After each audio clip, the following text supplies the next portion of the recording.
My dad has a bike like yours. Same sound when it starts.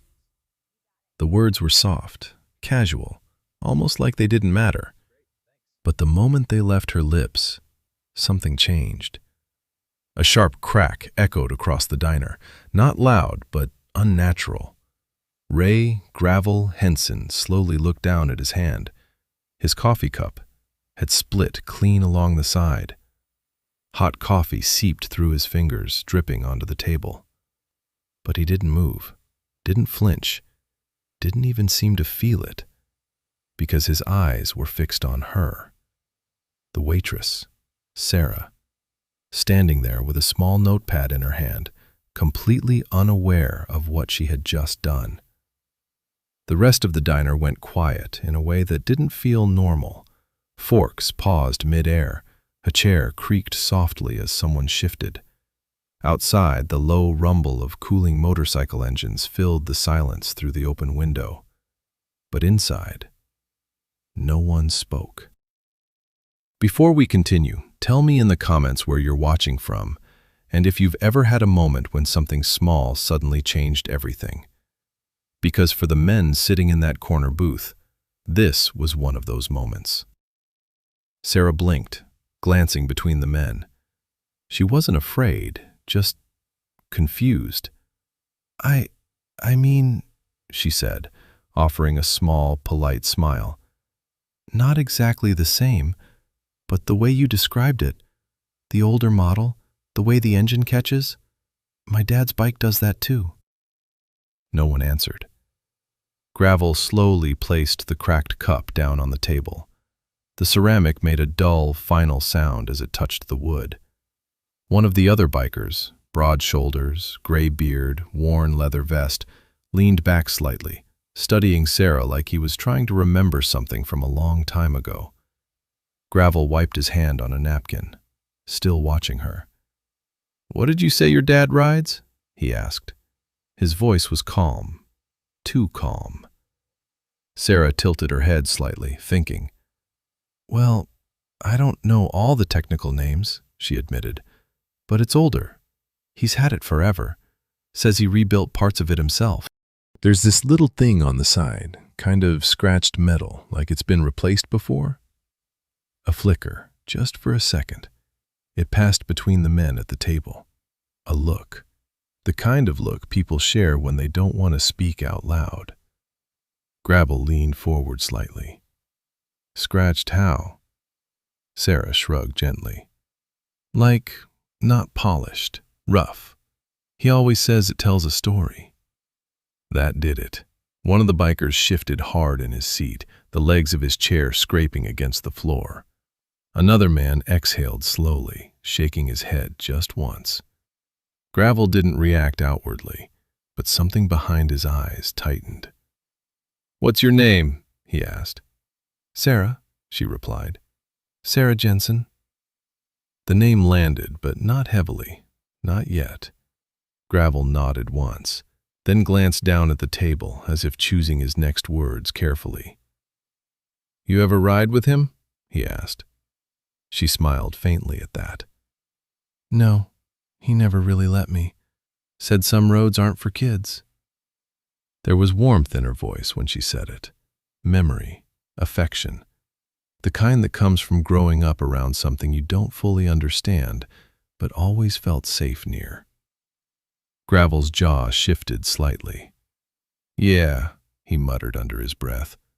"Sounds like him." Sarah didn't catch it, but the others did, and that same silent tension returned. She glanced around the table again, now clearly noticing the atmosphere. "Did I say something wrong?" she asked. This time her voice was quieter, not scared, but aware. Gravel looked up at her fully now, studying her face, not just looking, really looking, as if searching for something in her features, a resemblance, a confirmation. "Your dad," he said slowly. "He still got that bike?" "Of course," Sarah answered immediately. "He'd never sell it. He says it's the only thing he never walked away from." The words hit harder than she realized.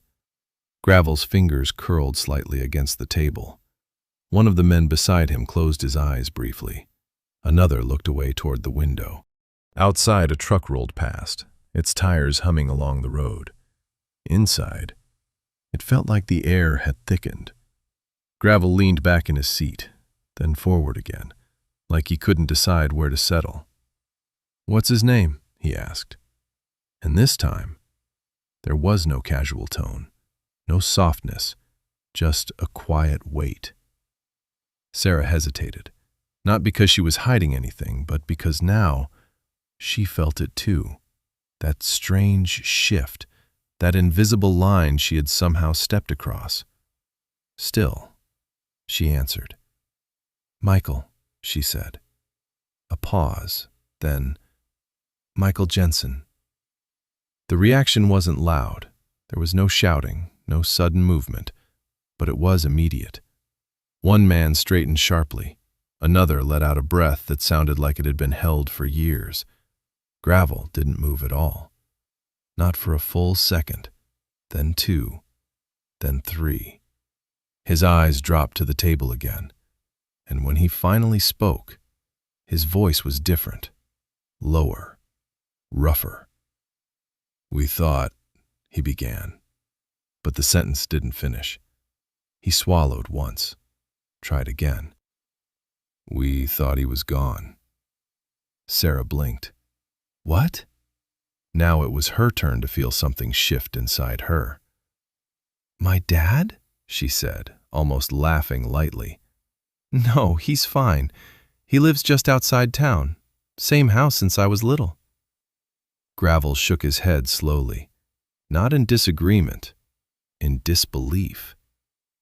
"That's not what we heard," one of the other bikers said quietly. Sarah looked at him, then back at Gravel. "Wait, you know him?" she asked. Gravel lifted his gaze again, and this time, there was no hiding it. "No," he said. Then, after a beat, "Yeah." The contradiction hung in the air, heavy, confusing, real. He exhaled slowly. "We knew him," he corrected, and something about the way he said it made it clear. This wasn't just recognition. This wasn't coincidence. This was history. Deep, complicated, unfinished. Sarah's grip tightened slightly around her notepad. Her heart was starting to beat faster now. Not from fear, but from something else. Something closer to realization. "You're serious," she said quietly. Gravel nodded once, then leaned back, running a hand over his face. For the first time since she walked up to the table, he looked tired. Not physically, but the kind of tired that comes from carrying something too long. "What did he tell you about us?" Gravel asked. Sarah frowned. "About bikers?" she said. "Not much, just that he used to ride more when he was younger." Gravel let out a soft, humorless breath. "Yeah," he said. "That sounds about right." Silence settled again, but this time it wasn't empty. It was full of questions, of memories, of things that hadn't been said yet. Sarah looked at each of them, one by one, trying to understand what she had just stepped into, because one simple sentence about a bike had just connected her world to theirs.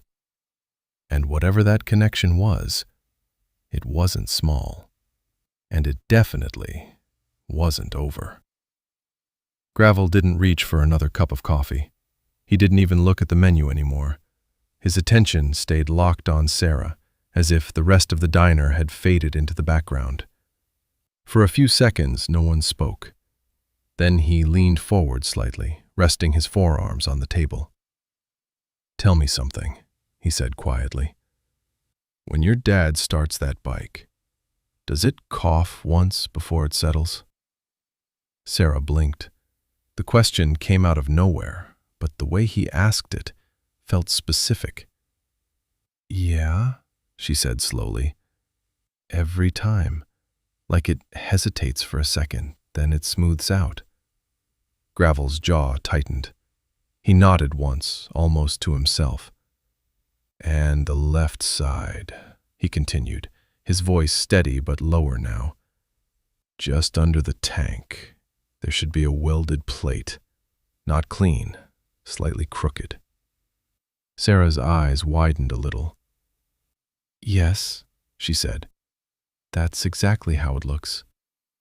Across the table, the gray-bearded biker exhaled sharply through his nose. Another man shifted, rubbing the back of his neck like something uncomfortable had settled there. Gravel sat back, not relaxed, just processing.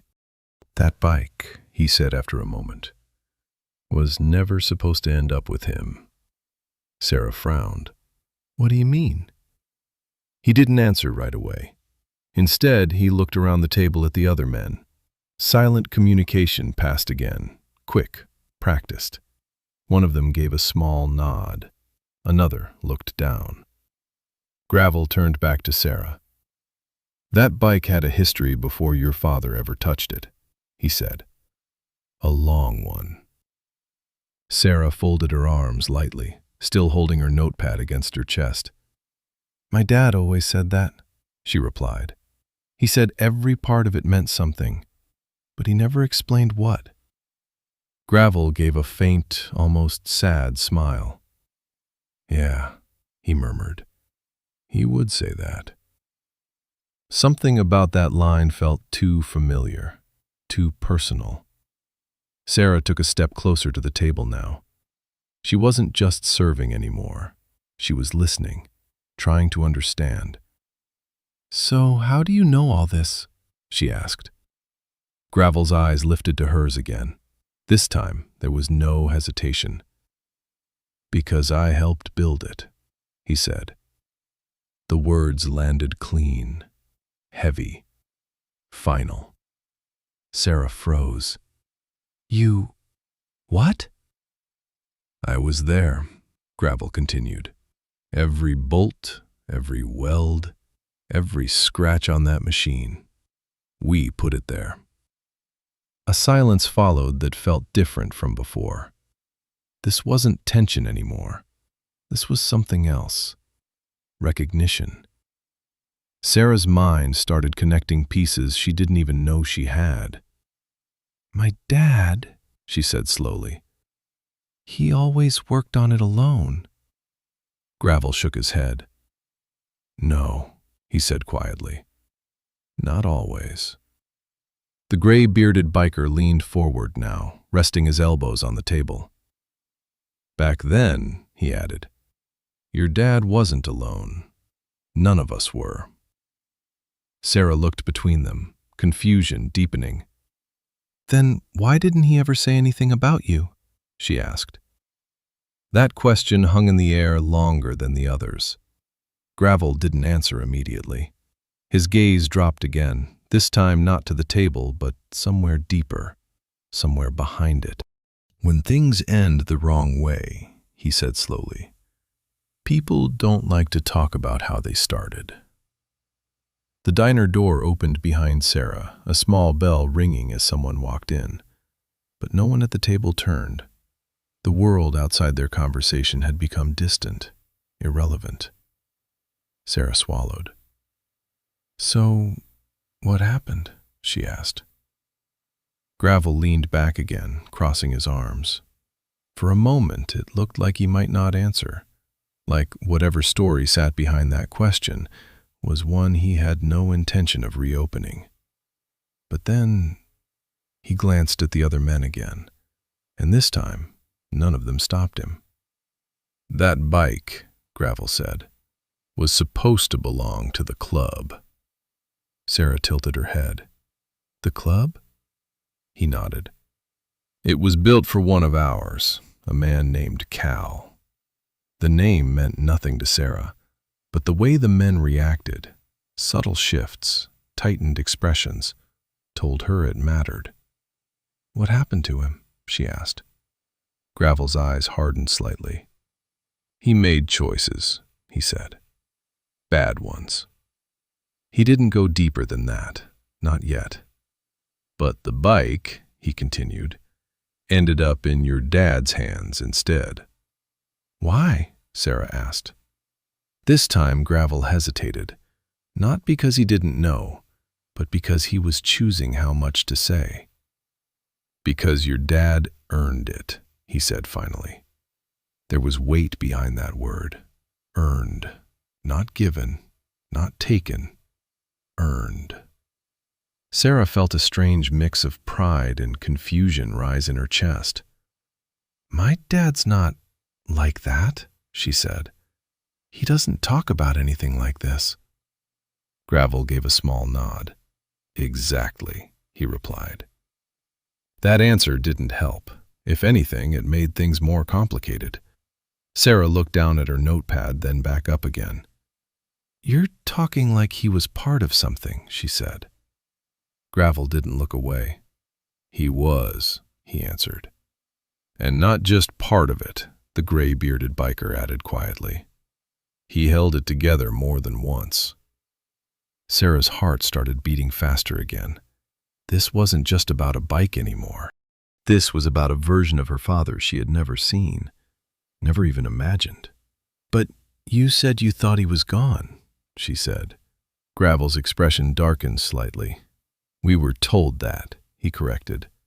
By who? Sarah asked immediately. Gravel didn't answer, not directly. Instead, he leaned forward again. Let me ask you something, he said. Has your dad ever talked about leaving something behind? Not just a job or a place, but people? Sarah thought for a moment, then slowly shook her head. No, she said. He doesn't really talk about the past much at all. Gravel nodded, as if that confirmed something. Yeah, he said quietly. That tracks. The gray-bearded biker shifted again. This isn't something we should be unpacking in a diner, he muttered. Gravel ignored him. His focus stayed on Sarah. Where is he now? Gravel asked. At home, probably, she said. He works part-time, but he's usually back by afternoon. Gravel held her gaze for a moment, then asked the question that changed everything again. Would he see us? Sarah didn't answer right away. Not because she didn't know, but because now she understood something important. Whatever existed between these men and her father, it wasn't simple. It wasn't casual. It was something that had been buried for years. And if she opened that door, there was no guarantee what would come out. He might not want to, she said honestly. Gravel nodded. I figured, he replied. Another silence, but this one felt like a crossroads. Sarah looked at each of them again, really looked. These weren't just bikers passing through. These were men carrying something unfinished, and somehow, without meaning to, she had become part of it. She tightened her grip on the notepad, then slowly reached into her apron, pulled out a pen, tore a small piece of paper, and wrote something down. The address. She held it for a second, then placed it on the table. If you really knew him, she said quietly, you'll know what to say when you get there. Gravel looked down at the paper, didn't touch it immediately, just stared at it, like it wasn't just an address, but a decision, a line between past and present. Finally, he reached out, picked it up, folded it once, carefully. Thank you, he said. Sarah nodded, but her mind was already racing, because one thing was now clear. This wasn't just about finding her father. It was about finding the truth. And whatever that truth was, it had been waiting a long time. Sarah didn't go back to the counter right away. She stood there for a few seconds after placing the address down, watching Gravel fold the paper like it meant something more than directions, like it carried weight, like it carried years. The men didn't rush out, no sudden movement, no loud reactions, just a quiet shift, a decision settling in. Finally, Gravel slid out of the booth. The leather of his vest creaked softly as he stood. The others followed, not all at once, but one by one, like they were aligning themselves with something unspoken. Sarah stepped back to give them space, still watching, still trying to understand what she had just started. Gravel paused near her before heading toward the door. For a moment, it looked like he might say something, but instead he just nodded once. A small gesture, respectful. Then he walked out. The bell above the diner door rang as it opened, and then again as it closed.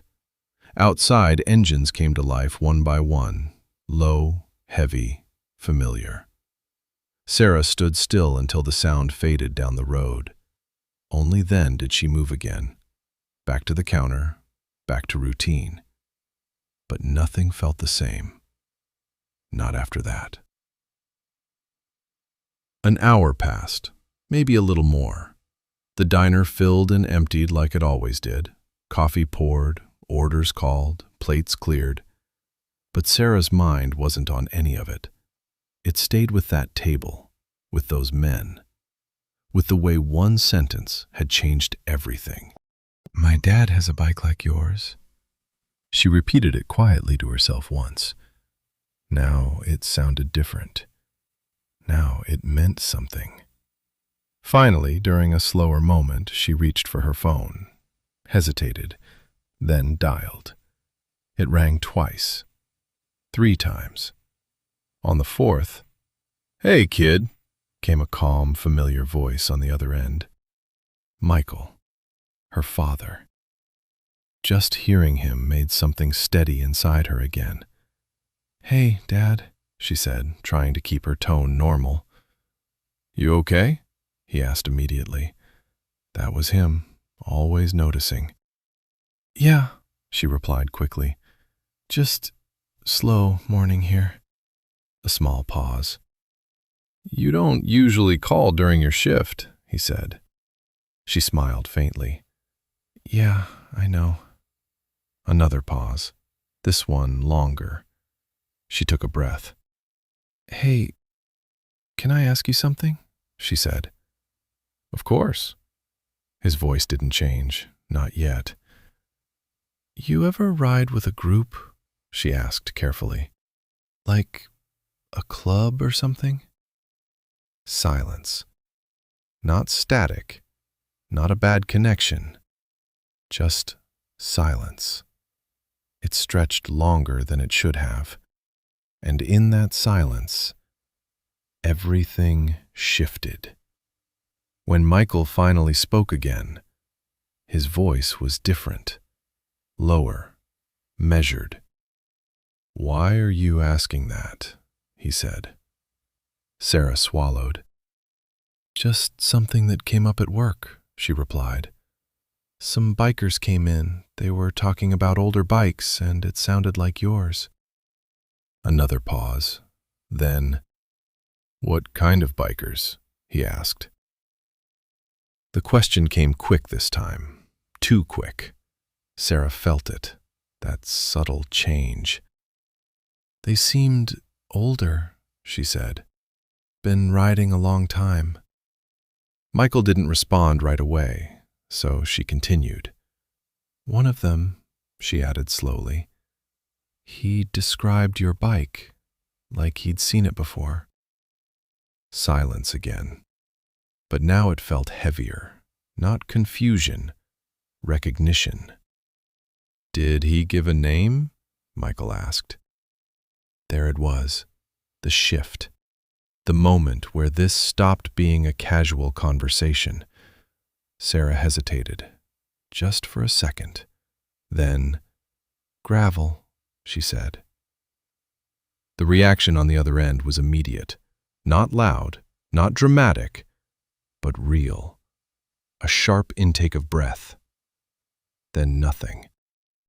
"Dad?" she said softly. When he spoke again, it sounded like the words had to travel a long way to get out. "Ray?" he asked quietly. "I think so," Sarah replied. "Ray Gravel." Another long pause. Then, "Where are they now?" The question came out controlled, but underneath it, there was something else, something unresolved. "They left," Sarah said. "Not long ago." Silence, again. But this time, it didn't feel empty. It felt full, like it was holding too many things at once. "Did they say anything?" Michael asked. Sarah nodded, even though he couldn't see it. "They asked about you," she said. "They thought you were gone." A slow exhale came through the phone. "Yeah," Michael murmured. "I imagine they would." Sarah leaned against the counter now, her grip tightening slightly on the phone. "Dad," she said carefully, "who are they?" This time, the silence lasted longer than any before it. Long enough for her to hear the faint sound of something on his end, a chair shifting, maybe him sitting down. When he finally spoke, there was no avoiding it anymore. "They were my brothers," he said. The words were simple, but the meaning behind them wasn't. "Were?" Sarah repeated. Michael didn't answer that directly. Instead, he asked, "Did they get your number?" "No," she said. "Just your address." The moment she said it, she knew. She knew what was coming next. Another silence. But this one wasn't uncertain. It was inevitable. "You gave it to them," Michael said. Not a question, a statement. Sarah closed her eyes briefly. "Yes," she said. No anger came through the phone, no raised voice, just a slow, steady breath. "All right," Michael said quietly. That was it. No lecture, no blame, but somehow that made it heavier.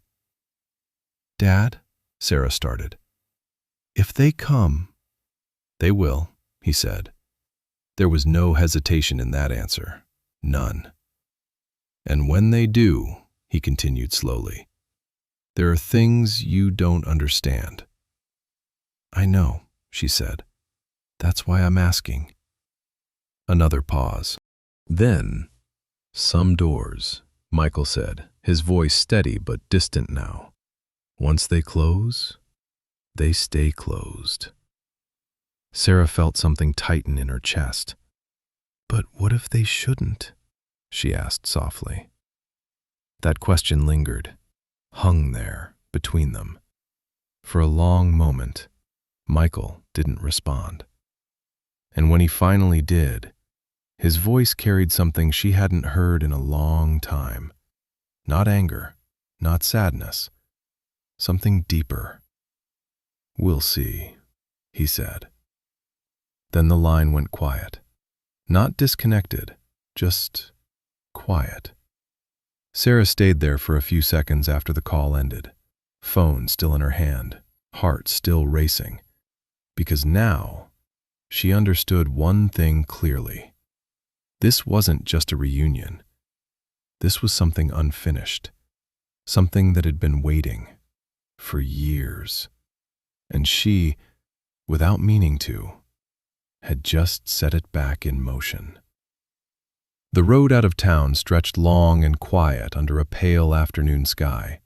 Heat shimmered above the asphalt, bending the horizon just enough to make the distance feel uncertain. Gravel rode alone. No formation, no pack, just the steady rhythm of his engine beneath him. The wind pressed against his chest, tugged at the edges of his vest, carried the faint smell of dust and dry grass from the fields beyond the roadside. He didn't rush, didn't slow, just kept a steady line forward. In his pocket, folded carefully, was the address. He hadn't looked at it again since leaving the diner. Didn't need to. He already knew the area. Knew the kind of place a man like Michael would settle. Somewhere quiet. Somewhere out of the way. Somewhere a past like that could stay buried. Behind him, miles back, the rest of the men had stayed behind. Not because they didn't care, but because this wasn't something you rode into together. Not at first. This was personal, and Gravel knew it. The road curved gently, leading him past an old gas station that hadn't changed in decades. The same faded sign, the same cracked pavement. He remembered stopping there once, a long time ago, when things were different, when there were more bikes, more voices, more laughter. He passed it without stopping, didn't look back. The engine hummed steadily beneath him, but his mind wasn't on the road anymore. It had already gone ahead, to a front door, to a man he hadn't seen in over a decade, to a conversation that had never been finished. The house stood exactly where he expected it would, set back slightly from the road, simple, weathered, not falling apart, but not new either. The kind of place built to last, not to impress. Gravel slowed as he approached. The tires rolled over loose gravel, crunching softly beneath him. He cut the engine, and just like that, everything went quiet. No wind, no movement. Just the faint ticking sound of the bike cooling beneath him. He sat there for a moment, hands still on the handlebars, not moving. Not yet. Because once he stepped off, there was no turning back. He took a slow breath, then swung his leg over the seat. Boots hit the ground. Solid. Final. The front door was closed, curtains drawn halfway. No sign of movement inside. Gravel walked forward, each step measured, not hesitant, just deliberate. He reached the door, raised his hand, and knocked. 3 times. Firm. Clear. Then he waited. Seconds passed. Then more. He could hear something inside now. A shift. Footsteps. Slow. Careful. The handle turned, and the door opened. Michael Jensen stood there, older than Gravel remembered, more lines on his face, more gray in his hair. But the eyes were the same, sharp, steady, and right now, guarded. Neither man spoke at first. They just stood there, looking at each other, years passing between them in silence. Gravel noticed it immediately, the way Michael held himself, not relaxed, not tense, but controlled, like someone who had learned how to carry weight without letting it show. "You're a long way from the road," Gravel said finally. Michael didn't react to the attempt at normal conversation. "You shouldn't be here," he replied. No anger, no raised voice, just a statement. Gravel nodded once. "Yeah," he said. "I figured you might say that." Another pause. Neither man moved. Then Michael stepped back slightly. Not an invitation, not quite, but enough. "If you're here," he said, "you might as well say what you came to say." Gravel stepped inside. The house smelled faintly of wood and old coffee. Simple furniture, clean, nothing excessive. It looked like a place someone lived in quietly. The door closed behind him. Michael gestured toward a chair. Gravel sat. Michael stayed standing for a moment longer, then slowly took the seat across from him. They faced each other. No table between them, nothing to soften the space. Just 2 men, and everything they hadn't said. Gravel leaned forward slightly, resting his hands together. He didn't try to ease into it, didn't circle around it. "We were wrong," he said. Michael didn't blink, didn't react. "You were gone," he replied. Gravel nodded. "I know." Silence settled again, but this time, it wasn't uncertain. It was heavy. Michael leaned back slightly in his chair, studying him. "Why now?" he asked. Gravel exhaled slowly. Because I just found out you weren't dead, he said. That landed, not sharply, but deeply. Michael's gaze dropped for a second, then lifted again. And you believed I was? He asked. Gravel didn't hesitate. We were told, he said. Michael's jaw tightened slightly. Yeah, he murmured. I figured. Gravel watched him carefully. You never came looking, Michael added. The words weren't loud, but they carried weight. Gravel shook his head once. No, he said. We didn't. Another silence. Michael looked toward the window now, not to avoid the conversation, but like he needed a moment to steady something inside. When Linda got sick, he said quietly, I thought you would. The name settled into the room. Linda. Gravel's eyes lowered slightly. Michael continued. She kept asking about you, he said. About all of you. His voice didn't break, but it changed. Subtle, controlled. Pain held tightly in place. I told her you'd come, he added. Gravel didn't interrupt, didn't try to explain yet, because he already knew. Nothing he said would change that part. We waited, Michael said. The word lingered. Waited. Not for hours, not for days, for something much longer. Gravel swallowed once. We didn't know, he said. Michael's eyes snapped back to him. Didn't know? He repeated. Gravel held his gaze. No, he said. We didn't know she was sick. Michael stared at him, searching, measuring, trying to decide if that was truth or another excuse. And why is that? Michael asked. Gravel leaned back slightly, took a breath, because now they were stepping into it. The part that had been buried, the part that had broken everything. Because we were told something else, Gravel said. Michael's expression hardened. What? He asked. Gravel didn't answer immediately, not because he was unsure, but because saying it out loud made it real again. Finally, he spoke. We were told you turned on us, he said. The words landed hard, clear, unavoidable. Michael didn't move, didn't blink. For a long second, nothing happened. Then slowly, he leaned forward. Elaborate, he said. His voice was calm, but underneath, there was something else now, something sharper, something that had been waiting. Gravel met his eyes. They said you reported one of ours, he said. Said you gave up a name. Michael stared at him, and for the first time since the door opened, something broke through. Not anger, not shock, something deeper. You believed that? He asked. Gravel didn't look away. Yeah, he said quietly.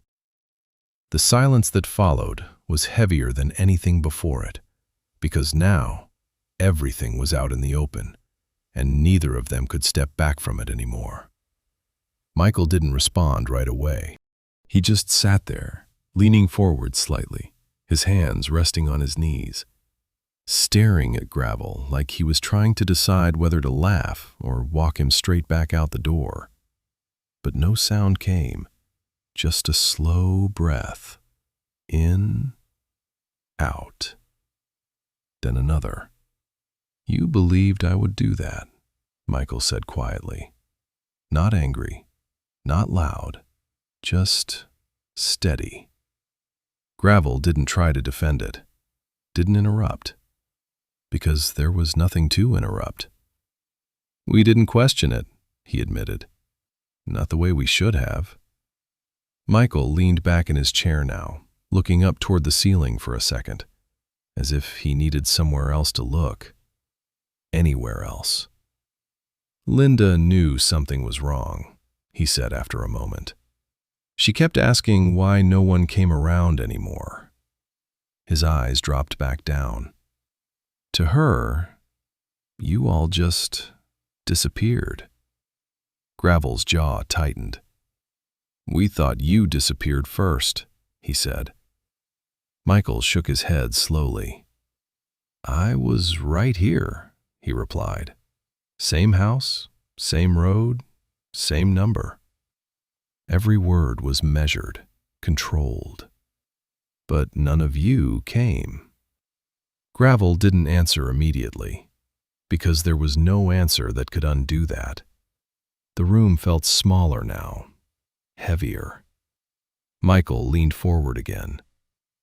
Elaborate, he said again, quieter this time. Who told you that? Gravel hesitated, not because he didn't know, but because saying the name would bring everything else with it. Finally, Cal Renner, he said. The reaction was immediate. Michael's eyes narrowed slightly. A flicker of something old passed through them. Cal, he repeated. Not surprised, just confirming. Gravel nodded. He said you gave up a name after a job went sideways, he continued.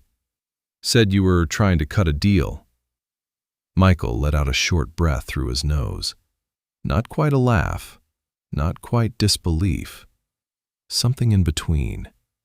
And you just took his word for it, he said. Gravel didn't hide it. Yeah, he answered. Another silence. This one sharper, more focused. Michael stood up slowly, walked a few steps toward the window, looked outside. Gravel stayed seated. Didn't try to follow, because this wasn't something you chased. This was something you waded through. You remember what Cal was like, Michael said without turning around. Gravel nodded. Yeah. Michael folded his arms. He never liked being second, he said. Never liked anyone else having say. Gravel's eyes narrowed slightly, old memories aligning. And you still believed him over me, Michael added. That one landed differently. Not accusatory, just honest.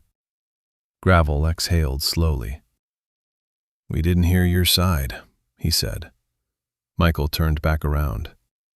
That's the problem, he replied. They held each other's gaze again. This time, there was no confusion left, only clarity, painfully clear. Michael walked back to the chair, but he didn't sit. He stood there, looking down slightly. You know what the worst part was? He said. Gravel didn't answer. He just listened. Michael continued. It wasn't the accusation, he said. I've heard worse in my life. A small pause. It was the silence. That word hung in the room, heavy, final. No calls, Michael said. No questions. No one showing up. His voice stayed calm, but there was something underneath it now, something that had been held back for years. Linda thought you all turned your backs on us, he added. Gravel looked down briefly. She kept asking what she did wrong. That line, that one didn't land quietly. It settled deep. Gravel's hands tightened slightly together. We didn't know, he repeated, but softer now. Michael nodded once. I believe you, he said. That surprised Gravel. He looked up. Michael met his eyes. I believe you didn't know, he clarified. A pause. But that doesn't change what happened. Gravel didn't argue, because it couldn't be argued. Michael finally sat down again. The weight in the room shifted slightly. Not lighter, just different. So, Michael said, resting his hands together, tell me everything. Gravel leaned forward.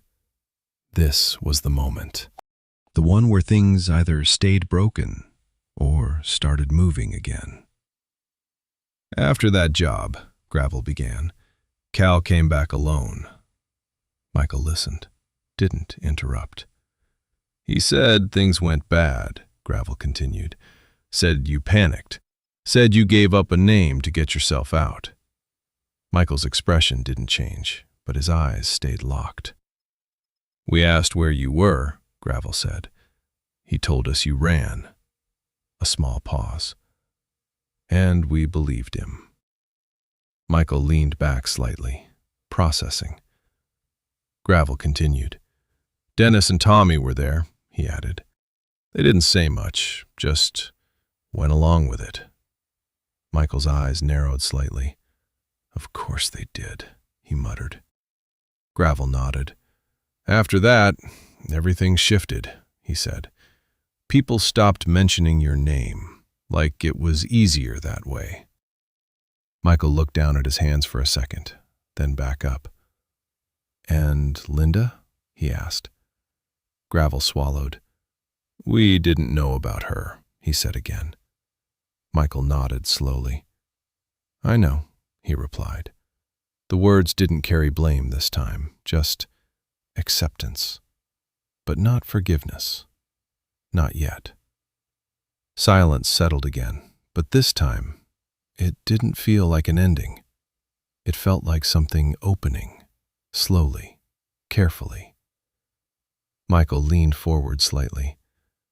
There's something you should know, he said. Gravel looked up, listening. Michael held his gaze. I never reported anyone, he said. Simple, clear, no hesitation. Gravel didn't question it, didn't doubt it, not anymore. I know, he said quietly. That landed, different from before, because now it meant something. Michael studied him for a second, then asked, So why are you here? Gravel didn't hesitate this time. To fix what we broke, he said. Michael leaned back, considered that. For a long moment, he didn't answer. Then finally, he nodded once. Not agreement, not acceptance, but acknowledgement. That's going to take more than words, he said. Gravel gave a small nod. I figured. Another pause. Then Michael spoke again. Dennis and Tommy, he said. They still around? Gravel nodded. Yeah. Michael's expression hardened slightly. Good, he said. Gravel watched him carefully. Why? He asked. Michael held his gaze. Because if we're going to start from the beginning, he said slowly, we're going to do it properly. The weight of those words settled between them. This wasn't just a conversation anymore. This was something bigger, something that had been waiting for years, finally beginning to move. And for the first time since Gravel walked through that door, there was a direction forward. Not easy, not clean, but real. And somewhere in that quiet room, between two men who had once called each other brothers, something long broken had just taken its first step toward being rebuilt. Gravel didn't leave right away. The conversation had shifted, but it hadn't settled. Not yet. Michael stood up slowly, walking toward the kitchen without saying anything. The sound of a cabinet opening, then closing, filled the silence. A moment later, he returned with 2 cups and a coffee pot that had clearly been sitting there for a while. He poured without asking, set 1 cup in front of Gravel, then took his seat again. No ceremony, no hospitality, just continuation. The coffee was darker than what they served at the diner, strong, bitter. Gravel took a small sip, didn't comment. Michael watched him for a second, then leaned back.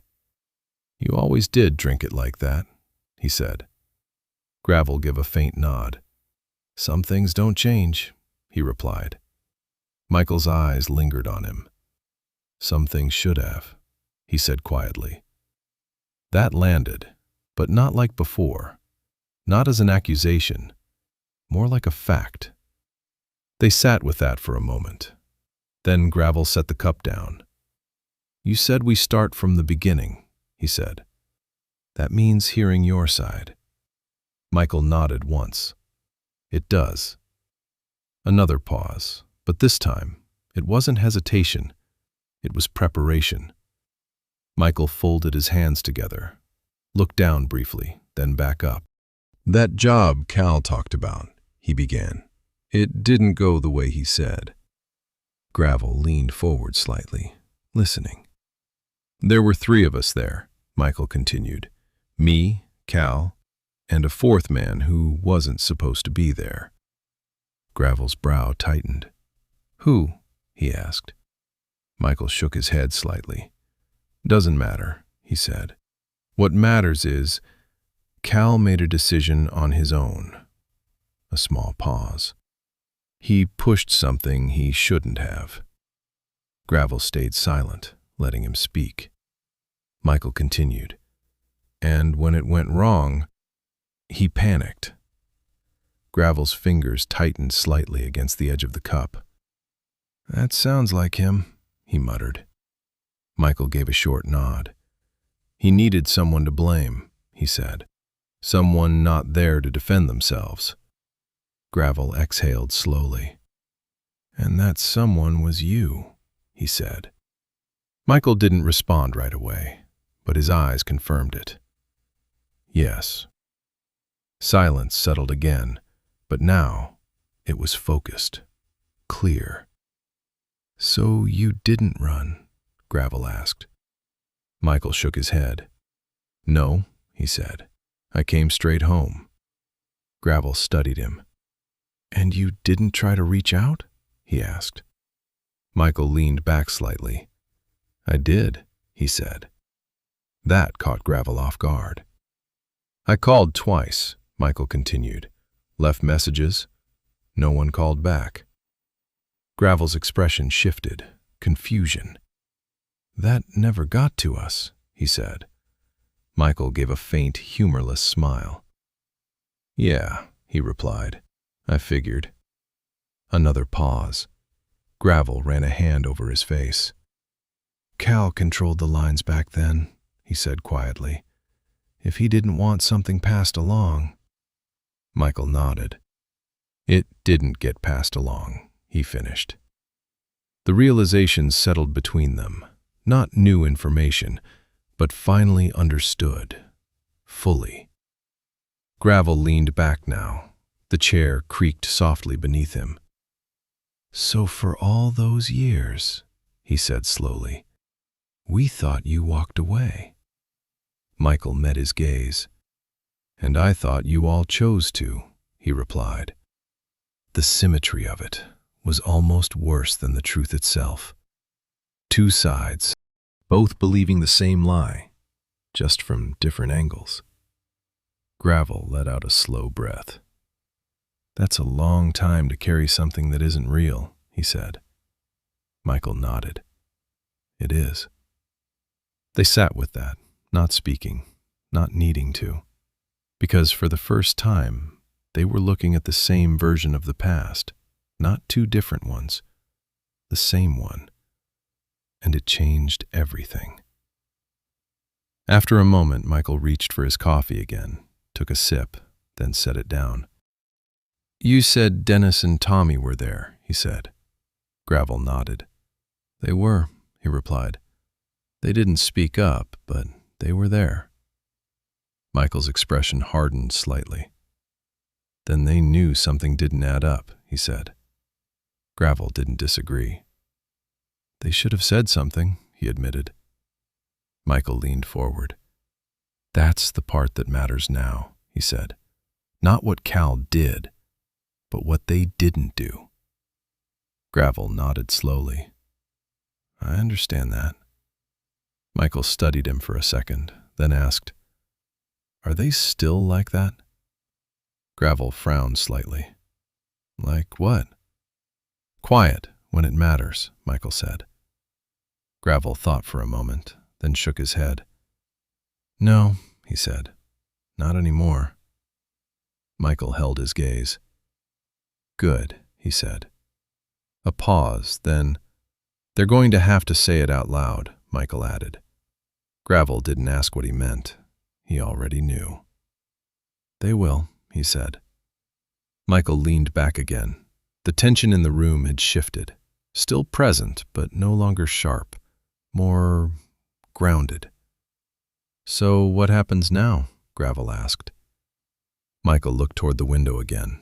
The light had changed slightly outside, late afternoon settling in. "What happens now?" he repeated.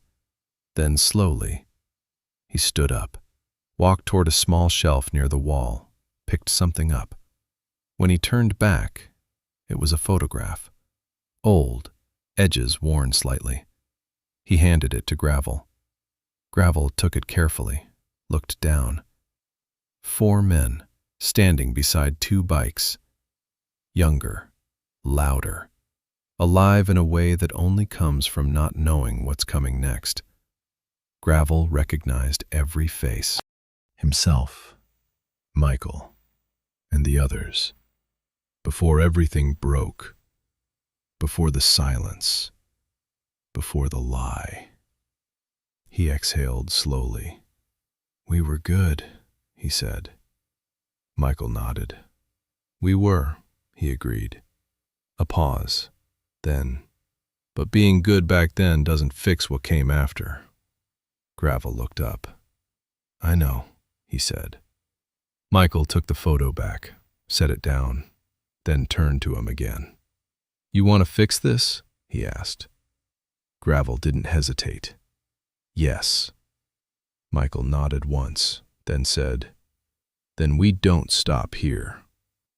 Gravel waited. Michael continued. "You bring Dennis and Tommy," he said. "Here." Gravel's expression didn't change. "All right," he said.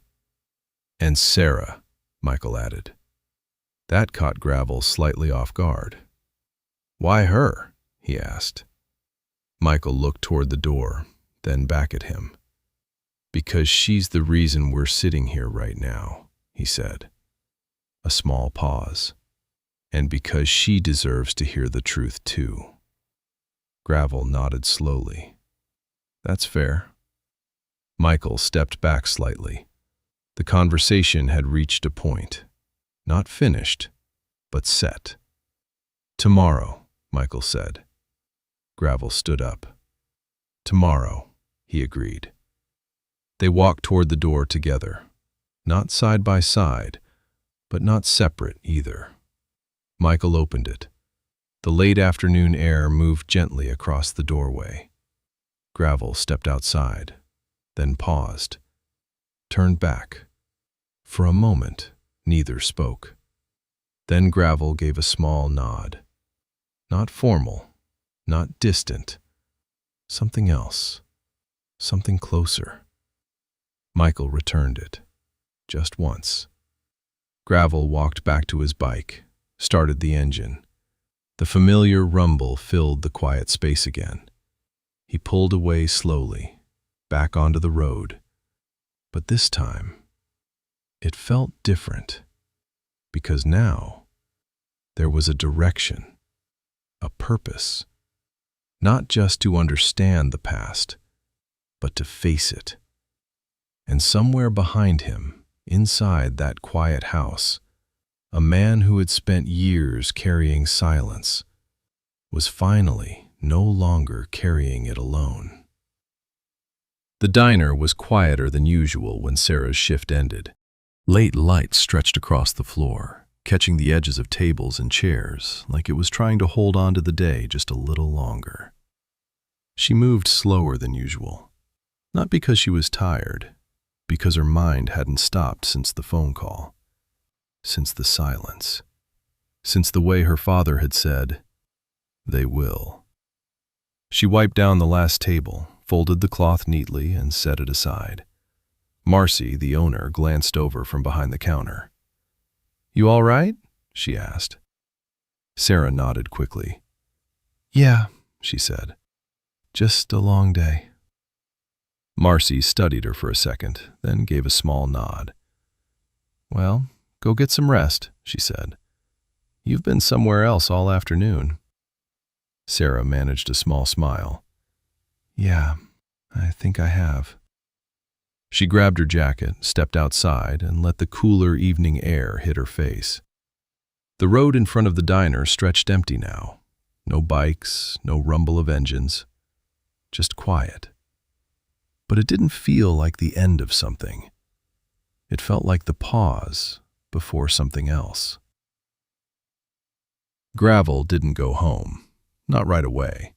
Instead, he rode back toward the edge of town, where the others had stopped earlier. A small lot near an old warehouse. The kind of place that had seen better days, but still stood. The bikes were still there, lined up, waiting. The men stood nearby, some leaning against their machines, others sitting on low crates. No one talking much. They all looked up when Gravel pulled in. The engine cut. Silence returned. Gravel stepped off the bike. For a second, he didn't say anything, just looked at them, one by one. Then, "He's alive," he said. The words moved through the group quietly. No shock, no sudden reactions, just confirmation of something they had already begun to suspect. The gray-bearded biker nodded slowly. "And?" he asked. Gravel exhaled. "And we were wrong." That landed differently, heavier. A few of the men shifted their weight. One looked down. Another rubbed his hands together slowly. No one argued. No one questioned it. Because deep down, they had all felt it. Gravel stepped forward. "Cal lied," he said, "about everything." That stirred something. Subtle, but real. A few heads lifted, eyes sharpened. "And we believed him," Gravel added. That part, no one needed to hear twice. They already knew. Silence settled again. But this time, it wasn't empty. It was full of something else. Responsibility. The gray-bearded biker crossed his arms. "Michael?" he asked. Gravel nodded. "He's here. Same place. Always was." A long pause followed. Then one of the younger men, well, younger compared to the rest, shifted uneasily. "He didn't come looking either," he muttered. Gravel's gaze snapped to him. "He did," he said. The man looked up, confused. "He called," Gravel continued. "Left messages. Cal made sure they never reached us." That changed things. You could feel it. The weight shifted, from uncertainty to something more direct. The gray-bearded biker let out a slow breath. "Dennis? Tommy?" he said quietly. No one needed to ask where they were. Two men standing slightly apart from the group shifted uncomfortably. Dennis. Tommy. They hadn't said a word since Gravel arrived. Now all eyes turned to them. Tommy looked down first. Dennis followed. Neither spoke. Gravel stepped closer. "Were you there?" he asked. Dennis nodded slowly. "Yeah," he said. "And you heard what Cal said?" Gravel pressed. Another nod. "Yeah." Gravel held his gaze. "And you believed him?" Dennis hesitated, then shook his head slightly. "Not fully," he admitted. The honesty landed harder than denial would have. Gravel's jaw tightened. "Then why didn't you say something?" he asked. Tommy finally spoke. "Because no one else did," he said quietly. That answer hung in the air. Not strong, not justified, but real. Dennis added, "Cal was loud back then. Took control fast. We didn't want to start something we couldn't finish." Gravel stared at them. Not angry, not yet, just disappointed. "And what did that silence cost?" he asked. Neither man answered, because they already knew. Gravel stepped back slightly. "We're going to see him tomorrow," he said. Dennis looked up. "Michael?" he asked. Gravel nodded. "Yeah." Tommy shifted. "What are we supposed to say?" he asked. Gravel's expression didn't change. "The truth," he said. Another pause. Then he added, "out loud."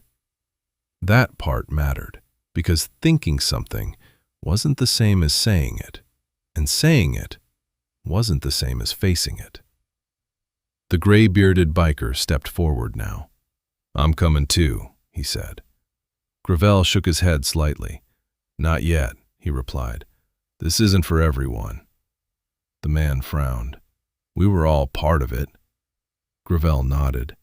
"Yeah," he said, "but not all of us stayed quiet when it mattered."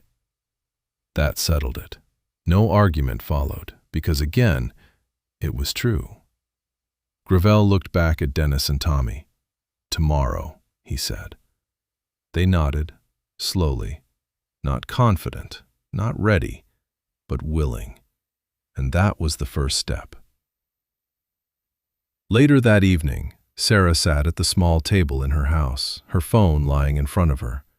She hadn't touched it since the call, but she kept looking at it, like it might ring again, like something else might happen before she was ready. Finally, it did. The screen lit up. Unknown number. She stared at it for a second, then answered. "Hello?" A pause, then a familiar voice. "It's me, Gravel." Sarah sat up slightly. "You found him," she said. It wasn't a question. Gravel gave a quiet exhale on the other end. "Yeah," he said. Another pause. "How is he?" she asked. Gravel didn't answer immediately. "He's steady," he said finally. "Stronger than we deserve, honestly." Sarah looked down. "I figured," she murmured. A moment passed. Then Gravel spoke again. "We're meeting again tomorrow," he said, "with a couple of others." Sarah's grip tightened slightly on the phone. "Others?" she asked. "Two men who were there when things went wrong," Gravel explained. Sarah nodded slowly, even though he couldn't see it. "And me?" she asked. Gravel didn't hesitate. "He wants you there." That surprised her. "Why?" she asked. Gravel's answer was simple. "Because you're the reason this is happening." Sarah leaned back in her chair. The weight of that settled in. Not pressure. Responsibility. "I didn't plan all of this," she said quietly. Gravel gave a faint, understanding tone. "Maybe not all of it," he said, "but enough." A small silence followed. Then Sarah asked, "Is it going to be bad?" Gravel thought for a second, then answered honestly. "It's going to be real," he said. That was enough. Sarah nodded once. "Okay," she said. Another pause. "Tomorrow," Gravel added. "Tomorrow," she agreed. The call ended. Sarah sat there for a long moment after, looking at nothing in particular, just thinking. Because now, it wasn't just a story she had stumbled into. It wasn't just something she had uncovered. She was part of it. And tomorrow, she would hear everything. The truth. The full truth. And whatever came with it. Across town, 3 men sat in separate places that night, none of them sleeping easily, each of them carrying something they had avoided for years. And for the first time in a long time, they all knew the same thing. Morning wasn't just another day. It was a reckoning. And this time, no one was staying silent. Morning came quietly. No storm, no dramatic shift in the sky. Just a pale, steady light spreading across the road as if nothing unusual was about to happen. But for the people involved, everything felt different. Michael was already awake. He hadn't slept much, not because he couldn't, but because his mind had been moving through years in circles, revisiting things he hadn't allowed himself to touch in a long time. The house was still. Coffee brewed slowly in the kitchen. He stood by the window, looking out at the empty road, waiting, not impatiently, just aware. Sarah arrived first. Her car rolled slowly onto the gravel, tires crunching softly as she parked. She sat there for a second after turning off the engine, hands still on the wheel, breathing steady, trying to settle something inside her. Then she stepped out. The morning air was cool, quiet. She walked up to the house and knocked once. The door opened almost immediately. Michael stood there. For a second, they just looked at each other. "Hey," she said softly. "Hey, kid," he replied. His voice was calm, but there was something behind it now, something she hadn't heard before. Not fear, not tension, something like readiness. She stepped inside. "Are they coming?" she asked.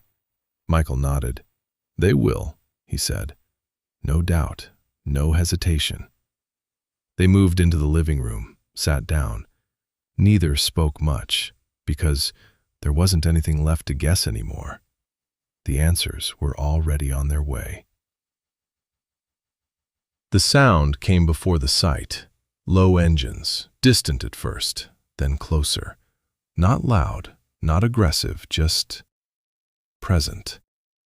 Michael stood up, walked to the door. Sarah followed.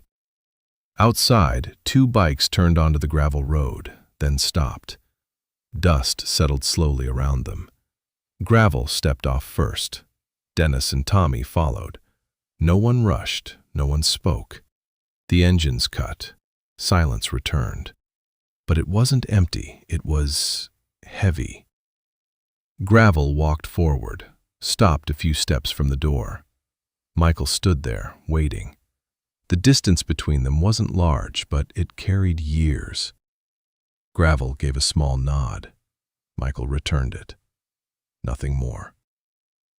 Dennis and Tommy stayed back slightly, not hiding, just aware of their place in this. "Come in," Michael said. Simple, direct, no emotion attached. They stepped inside. The door closed behind them. No one sat immediately. They stood in the room, facing each other. Not in a circle, not in formation, just where they ended up. Sarah stayed slightly to the side, watching, listening. This wasn't her conversation, but it was her moment too. Michael looked at Dennis first, then Tommy. Didn't look at Gravel, not yet. "You were there," he said. No greeting, no introduction, just truth. Dennis nodded. "Yeah," he said quietly. Tommy followed. "Yeah." Michael's eyes didn't leave them. "And you heard what was said," he continued. Another nod. "Yes," Dennis replied. Michael took a small step forward. "And you didn't say anything." That wasn't a question. Dennis swallowed. Tommy looked down. "No," Dennis admitted. The silence that followed was heavier than any before, because now there was no story, no misunderstanding, just accountability. Michael stood still, then asked, "Why?" Dennis hesitated, not long, but enough to show it mattered. "Because we weren't sure," he said. Michael's expression didn't change. "Not sure?" he repeated. Tommy spoke this time. "We didn't believe it fully," he said, "but we didn't not believe it either." The answer felt incomplete, and they knew it. Dennis added, Cal pushed it hard, made it sound real, and nobody challenged him. Michael took another step forward. And that stopped you? He asked. Dennis shook his head slowly. No, he said. A pause. Then, we stopped ourselves. That landed. Different.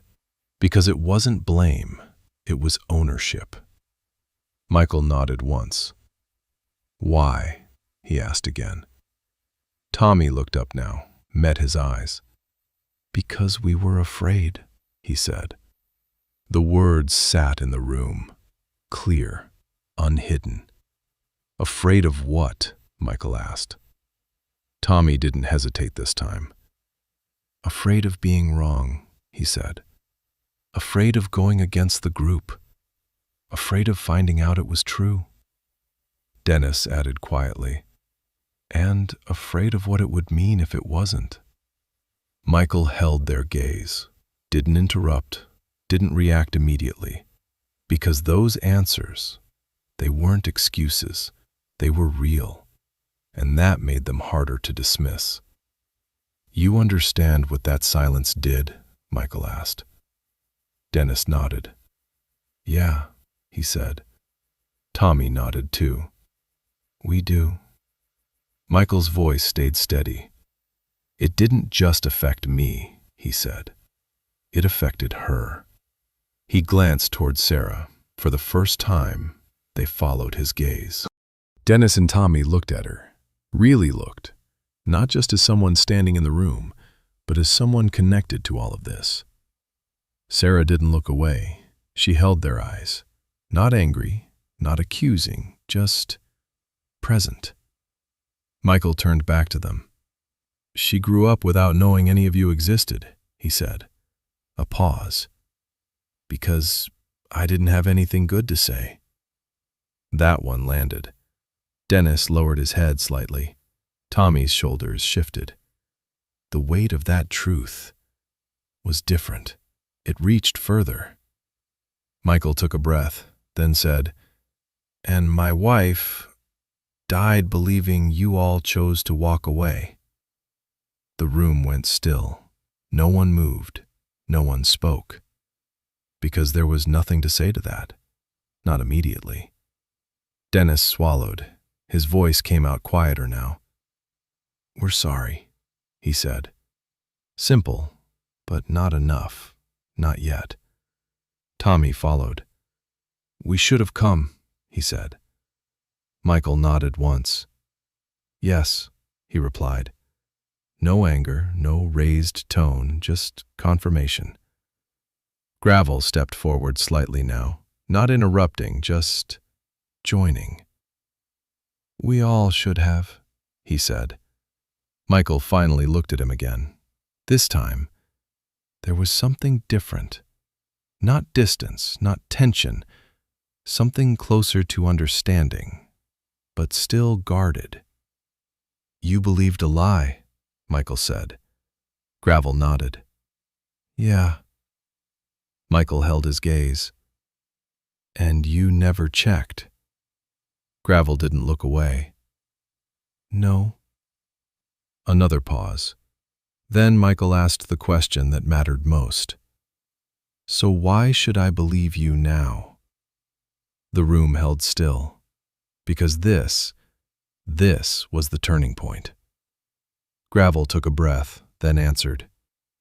Because we're here, he said. Simple, clear, no extra words. Michael studied him, then glanced at Dennis and Tommy, then back at Gravel. Silence stretched, not uncomfortable, but heavy with decision. Finally, Michael nodded once. Not forgiveness, not closure, but something else. All right, he said. The word was quiet, but it moved something, because it wasn't rejection. It wasn't acceptance either. It was a beginning. And in that small, steady room, after years of silence, the truth had finally been spoken, out loud, by everyone who needed to say it. And for the first time, no one was hiding from it anymore. No one rushed to fill the silence after that. It stayed in the room, steady and present, but no longer sharp. Michael stepped back and gestured lightly toward the chairs. "Sit," he said. This time they did. Not all at once, but gradually. Gravel first, then Dennis. Tommy hesitated for a second before taking his place. Sarah remained where she was for a moment, then moved closer, sitting near the edge of the room, close enough to hear everything, but not trying to be part of the center. Michael stayed standing for a second longer, then finally sat down across from them. No table between them, no barrier, just open space. "You said we start from the beginning," Michael said. Gravel nodded. "We did our part," he replied quietly. "Now it's yours." Michael leaned back slightly, studied each of them again, making sure they were really there, really listening. Then he began. "After that job," he said, "I came straight home. No detours, no running." His voice was calm, measured, but every word carried weight. "I waited," he continued. "Figured someone would show up, or call, or ask what actually happened." He paused. They didn't. No accusation, just fact. Sarah listened closely now. This was the part she had never heard before, the part her father had never told her. Michael continued. "Linda asked questions. I didn't have answers, just assumptions." He glanced down briefly. "Then the calls stopped going through," he added.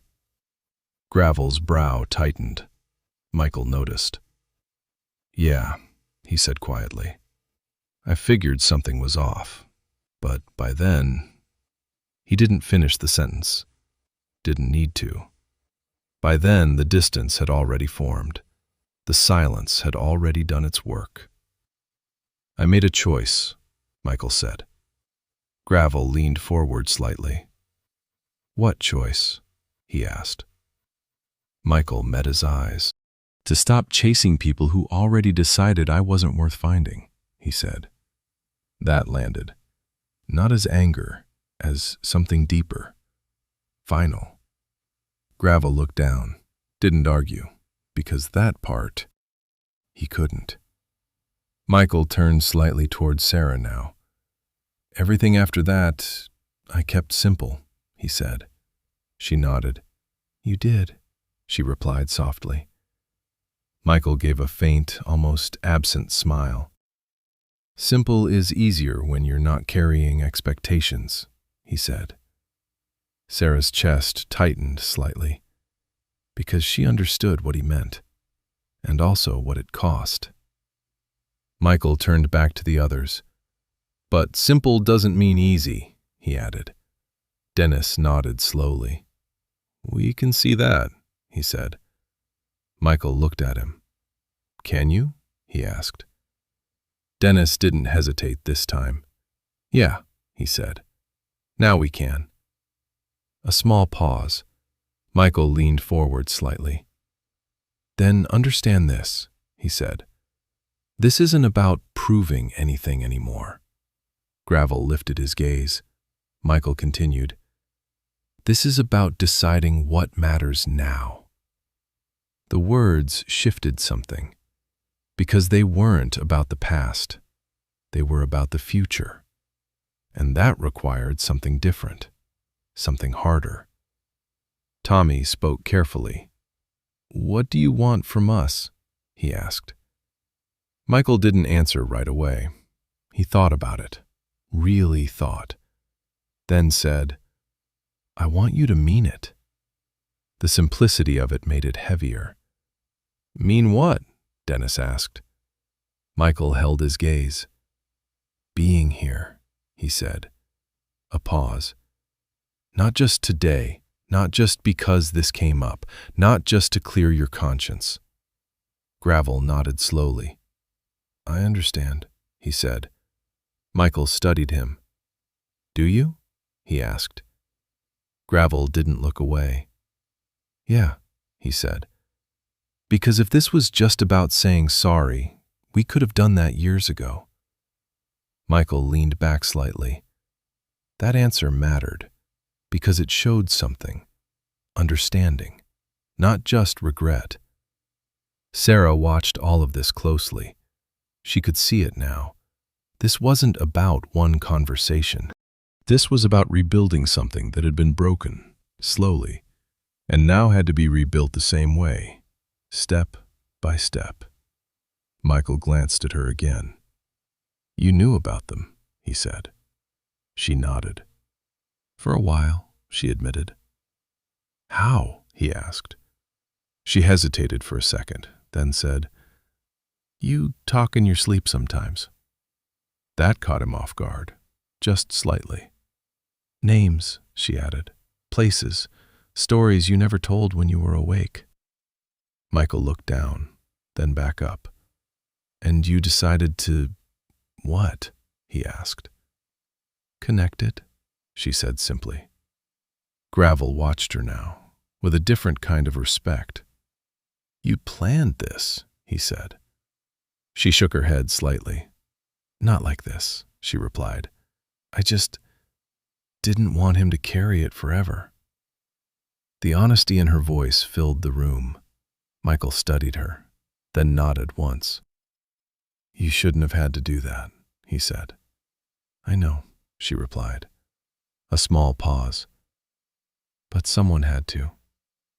That line settled in. Not heavy, not confrontational, just true. Michael leaned back again, exhaled slowly, then looked at all of them, one by one. This doesn't fix everything, he said. Gravel nodded. We know. Michael held his gaze. But it starts something, he added. Gravel nodded again. Yeah, he said. Silence followed, but this time it felt different. Not empty, not heavy, just quiet. Like something had shifted into place, not fully, not permanently, but enough. After a moment, Michael stood up, walked toward the door, opened it. Light from outside spilled into the room. He didn't turn around immediately, just stood there, then said, I'm going for a ride. Gravel looked up. A small flicker of something passed through his expression. Michael glanced back slightly, not fully, just enough. If you're serious, he added, you can follow. That was it. No invitation, no condition, just a choice. Gravel stood up. So did Dennis. Tommy followed. No hesitation this time. Because they understood. This wasn't about words anymore. It was about action. Outside, the bikes waited, sunlight catching on metal, engines still cold, but ready. Michael walked to his bike, ran a hand along the side, the worn metal, the scratches, the history. Then he started it. The engine came alive instantly, strong, familiar. Gravel followed, then the others, one by one. The sound built, not loud, not aggressive, just present, alive. Michael pulled out first, onto the road. Didn't look back, didn't check, because he didn't need to. Behind him, the others followed, not perfectly aligned, not as they used to be, but close enough.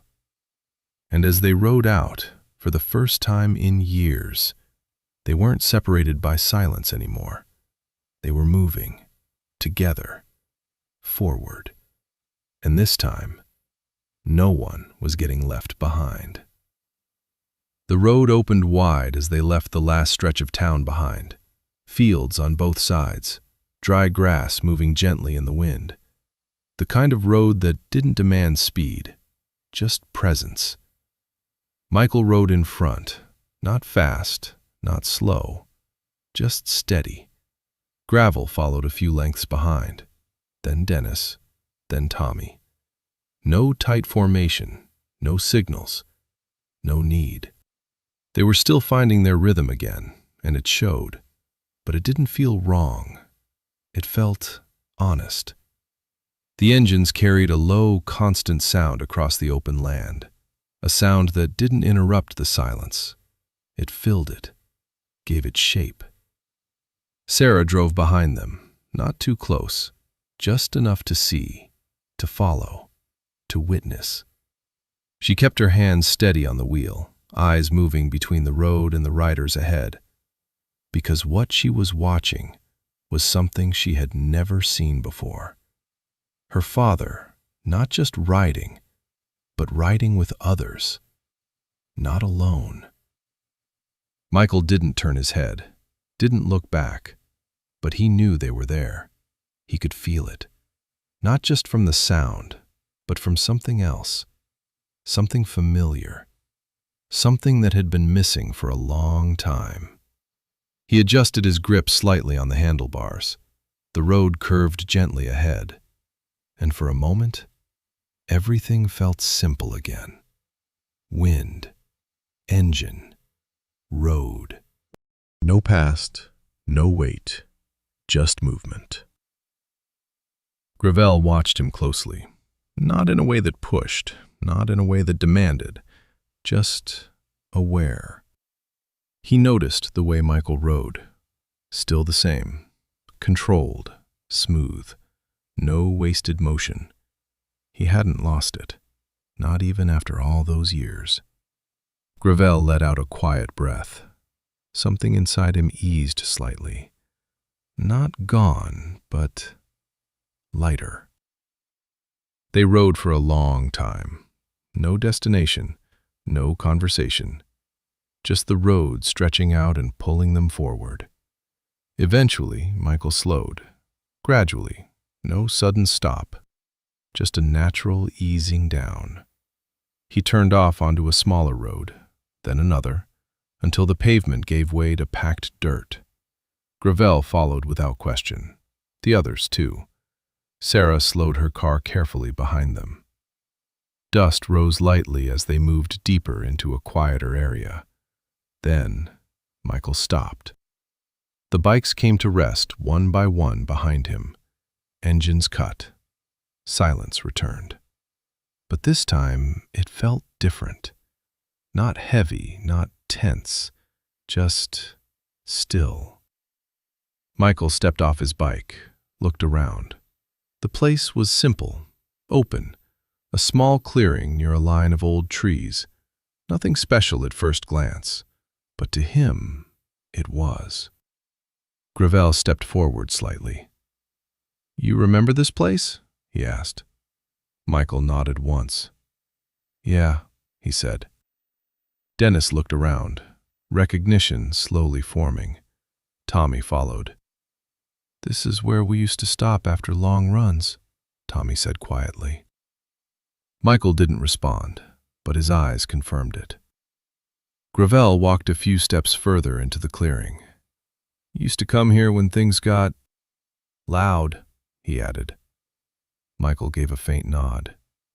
"Yeah," he said again. Sarah stepped out of the car, closed the door softly. She didn't speak, just looked around, trying to understand why this place mattered. Michael noticed. "This was ours," he said. She looked at him. "What do you mean?" she asked. He gestured lightly around them. "Before everything, this is where we came to think," he said. A pause. "To reset." Sarah nodded slowly. It made sense. The quiet, the distance from everything else. Gravel leaned against his bike. "We didn't come back after," he said. Michael glanced at him. "No," he replied. Another silence. But this one, it wasn't uncomfortable. It felt like something being acknowledged. Dennis stepped forward slightly. "We should have," he said. Michael didn't respond, not directly. Instead, he walked a few steps toward the trees, stopped near one of them, ran his hand lightly along the bark, like he was reconnecting with something older than the situation they were in. Gravel watched him, then said quietly, "You brought us here for a reason." Michael didn't turn. "Yes," he said. A small pause. Then he added, "Because this is where things used to make sense." That line settled into the space around them. Dennis looked down. Tommy shifted slightly. Gravel stayed still. Michael turned back slowly, looked at all of them. "This is where we decide what happens next," he said. Not loud, but clear. Gravel nodded once. "All right," he said. Michael stepped closer. Not confrontational, not distant, just present. "You all said what you needed to say," he continued. They listened. "You owned it," he added. Dennis nodded. Tommy did too. Gravel remained steady. Michael took a breath, then said, "I'm not carrying it the same way anymore."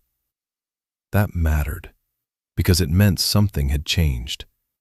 Gravel's expression softened slightly. "What does that mean?" he asked. Michael met his eyes. "It means I'm not holding on to it just to prove something," he said. A pause. "But it doesn't disappear either." Gravel nodded. "I wouldn't expect it to," he said. Michael studied him, then asked, "So, if we move forward, what does that look like?" The question wasn't rhetorical. It was real. Gravel thought for a moment, then answered honestly. "It looks like showing up," he said. "Simple." Michael waited. Gravel continued. "Not just when it's convenient," he added. "Not just when something breaks." A pause. "But when it matters." Dennis stepped in slightly. "We can do that," he said. Tommy nodded. "Yeah," he added. Michael looked at them, not judging, not doubting, just listening. Then his eyes moved to Sarah. She stood quietly, taking it all in. "You okay?" he asked. She nodded. "Yeah," she said. A small pause, then she added, "This is good." Michael gave a faint nod. He turned back to the others. "Then we don't rush it," he said. Gravel nodded. "Agreed." Michael looked around the clearing one more time, then back at them. "We take it step by step," he continued. "No pretending everything's fixed." Dennis nodded. Tommy too. Gravel held his gaze. "Just honest," Michael finished. Gravel gave a small, firm nod.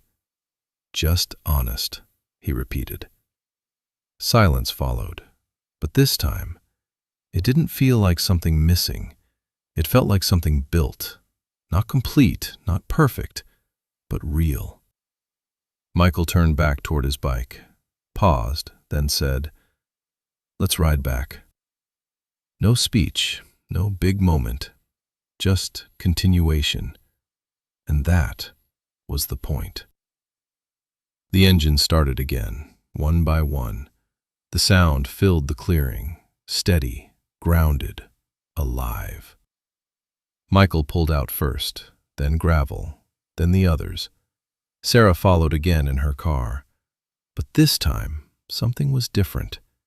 Not just in them, in the way they moved, in the way they rode. Closer, more aligned. Not like before, not yet, but moving in that direction. And as they headed back toward the road, toward whatever came next, one thing was clear. The story wasn't over, but for the first time in years, it wasn't stuck either. They didn't head straight back to town, not immediately. The road stretched on a little longer, and no one seemed in a hurry to end it. The formation had changed, subtly, but enough to notice. Michael still rode in front, Gravel closer now, not trailing as far behind. Dennis and Tommy steadier, less uncertain in their spacing. And for the first time since that morning, it didn't feel like four separate riders. It felt like something beginning to move together again. Not fully, but close. They slowed near the edge of town, a familiar intersection. Old gas station on the corner, faded sign, cracked pavement. The same place Gravel had passed the day before. Michael turned in without signaling. The others followed. Sarah pulled in last, parking off to the side. Engines cut one by one. The silence that followed felt almost familiar now. Not heavy, not tense, just shared. Michael stepped off his bike, looked around. The place hadn't changed much. Time had touched it, but not enough to erase what it was. Gravel walked up beside him. "You used to stop here," he said. Michael nodded. "Before long runs," he replied. Dennis looked toward the building. "I remember that counter," he said. "Used to sell the worst coffee we ever drank." Tommy gave a small, quiet chuckle. "Still might," he added. That moment, small as it was, shifted something. It wasn't forced, it wasn't loud, but it was the first time since all of this started that something lighter entered the space. Michael noticed, didn't comment on it, but he noticed. Sarah stepped out of the car, walked closer, listening, watching. This part, this in-between moment, mattered more than she expected, because it wasn't about the past anymore.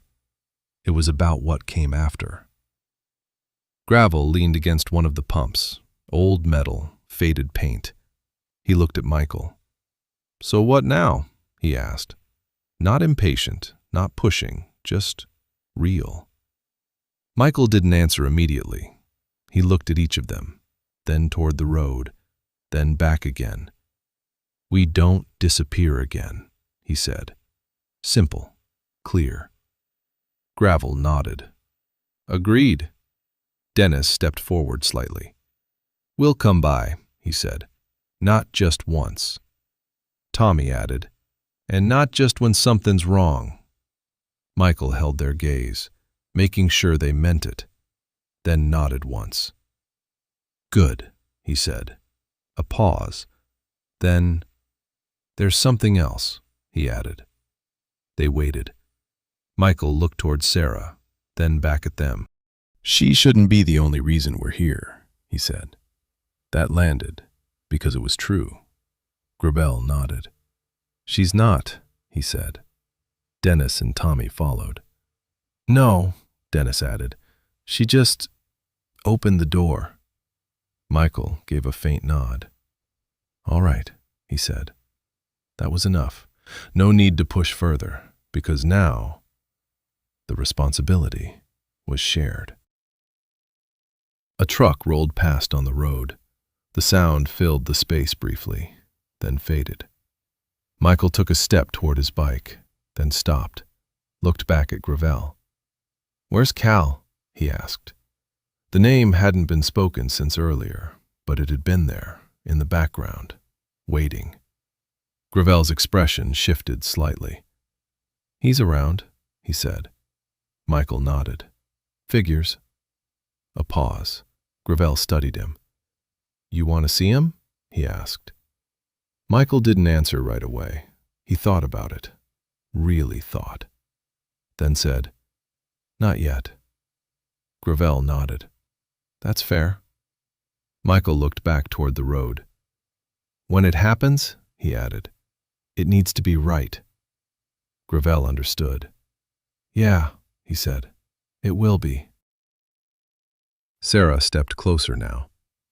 "Who's Cal?" she asked. The question was simple, but it carried weight. Michael looked at her, then at Gravel. Gravel answered. "He's the one who started all of this," he said. Sarah frowned slightly. "And now?" she asked. Gravel shrugged lightly. "Now, he's still out there," he said. Michael stepped in. "But he doesn't get to define what happens next," he added. That mattered, because it drew a line between past and future. Sarah nodded slowly, understanding. They stood there for a few more minutes, not talking much, not needing to, because the important things had already been said, and the rest would take time. Michael finally swung his leg over his bike again, started the engine. The sound felt different now. Not just noise, not just habit, something else. Gravel followed, then Dennis, then Tommy. Sarah got back into her car. Michael looked at them once more. Not long. Just enough. Then he said, "Next time, diner." Gravel raised an eyebrow slightly. "Marcy's?" he asked. Michael nodded. "Yeah." A small pause, then Gravel gave a faint smile. "All right," he said. Dennis and Tommy nodded too. Simple, but meaningful. Because it wasn't just a place. It was where this all started again. And now, it would be where it continued. They pulled out onto the road once more, but this time, there was no weight dragging behind them, no silence dividing them, just distance closing. Slowly, steadily. The town came into view ahead, familiar, unchanged. But for them, everything inside it felt different now, because the story that had once ended without explanation was no longer unfinished. It was moving again. And as they rode forward, one thing was clear. This wasn't about fixing the past. It was about not repeating it. And this time, they all understood what that meant. They didn't wait long before coming back to the diner, late afternoon again, almost the same light as the day before. But this time, everything felt different before they even stepped inside. Michael arrived first. He parked slowly, cut the engine, and sat there for a second with his hands resting on the handlebars. Not hesitating, just acknowledging the moment. Because yesterday, this place had brought everything back. Today, it was going to move things forward. Behind him, Gravel pulled in, then Dennis, then Tommy. Sarah was already inside, working, waiting. The bell above the door rang, heads turned, not sharply, just enough to notice. Marcy looked up from behind the counter. Her eyes moved from one man to the next, then landed on Sarah. A silent question. Sarah gave a small nod. "It's okay," she mouthed. Marcy nodded back, went back to her work. But she was watching. The men stepped in, same corner booth, same place as before. But the atmosphere was completely different. No tension in the air, no confusion. Just something unfinished, now being handled. Sarah walked over, notepad in hand, but she didn't write anything. "Coffee?" she asked. Gravel gave a small nod. "Yeah," he said. The others followed. Michael looked at her for a second. "Same as always?" she asked him softly. He nodded. "Yeah." She walked away, came back a minute later, set the cups down. No one spoke immediately. Steam rose slowly from the coffee. The sound of it settling into the cups filled the space. Finally, Michael leaned forward slightly. "This is where it started," he said. Gravel nodded. "Yeah." Michael looked at Dennis and Tommy. "This is where she said it," he added. They understood. The sentence, the moment, the beginning. Sarah stood nearby, not sitting but not leaving either. This was still unfolding, and she was part of it. Gravel took a slow sip of his coffee, then set the cup down. "There's one more thing we haven't done," he said. Michael looked at him. "What?" he asked. Gravel didn't hesitate. Finish it properly. Michael's expression didn't change, but his eyes sharpened slightly. You mean Cal, he said. Gravel nodded. Yeah. Silence followed, not tense but focused, because now they were stepping into the last part, the part that had caused everything. Dennis shifted slightly in his seat. Tommy looked down briefly. Neither spoke. Michael leaned back, thinking, not reacting, just weighing it. Sarah watched closely. She could feel it. This was different. This wasn't about them anymore. This was about the source. Finally, Michael spoke. He's still in the same area? He asked. Gravel nodded. Yeah, he said. Not far. Michael exhaled slowly, then said, All right. That was it. No hesitation, no delay. Gravel looked at him carefully. You sure? He asked. Michael met his eyes. Yes. Simple, clear. Because now, this wasn't about anger. It wasn't about revenge. It was about closing something. Properly. Dennis finally spoke. What do we even say to him? He asked. Michael didn't look at him. Nothing complicated, he said. A pause. Just the truth. Tommy nodded slowly. That's enough, he said. Gravel leaned forward. Then we go now, he said. Michael stood up. No speech, no build-up. Just action. The others followed. Sarah stepped forward slightly. Wait, she said. They all turned. She looked at her father. Are you sure? She asked. Michael's expression softened just slightly. For the first time in a long time, he said. Yeah. She nodded, didn't stop him, because she understood.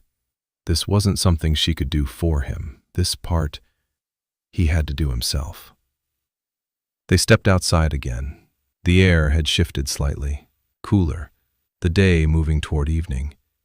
Engines started one by one. This time, the sound felt different, more direct, more certain.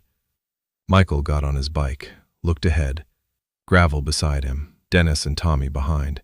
No hesitation. They pulled out, back onto the road. The ride wasn't long, but it felt heavier. Not in a bad way, just focused. No wandering this time, no open road thinking, just a destination, a purpose. They arrived at a small building on the edge of town, nothing special, a workshop, metal doors, faded paint, a sign hanging slightly crooked. Michael slowed, stopped. The others followed. Engines cut. Silence returned. Gravel stepped forward slightly. He's inside, he said.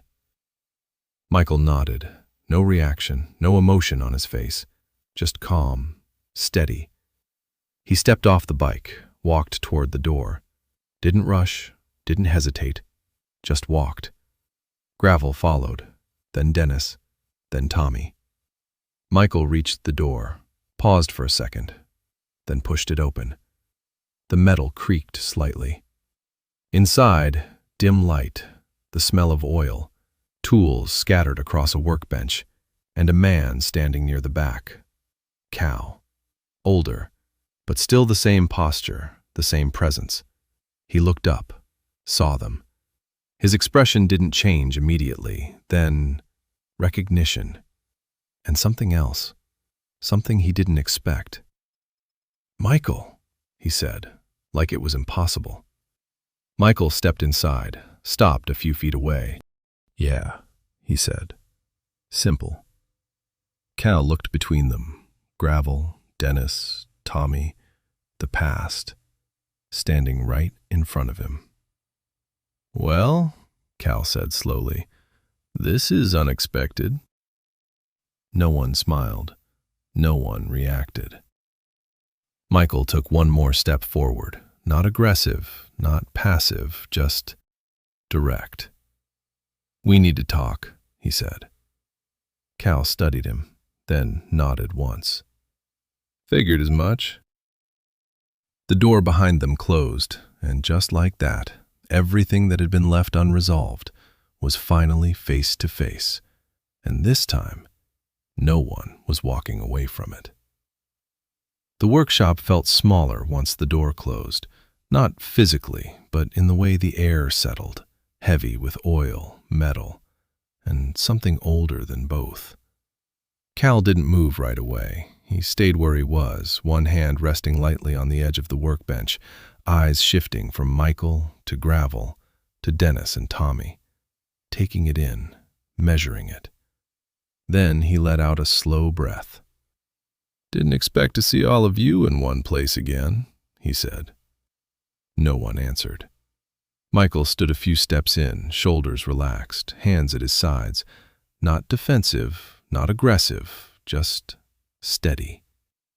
"We're not here to circle around it," Michael said. His voice was calm, but direct. Cal gave a faint, almost amused look. "Didn't think you would be," he replied. A pause, then, "So say it." Michael held his gaze.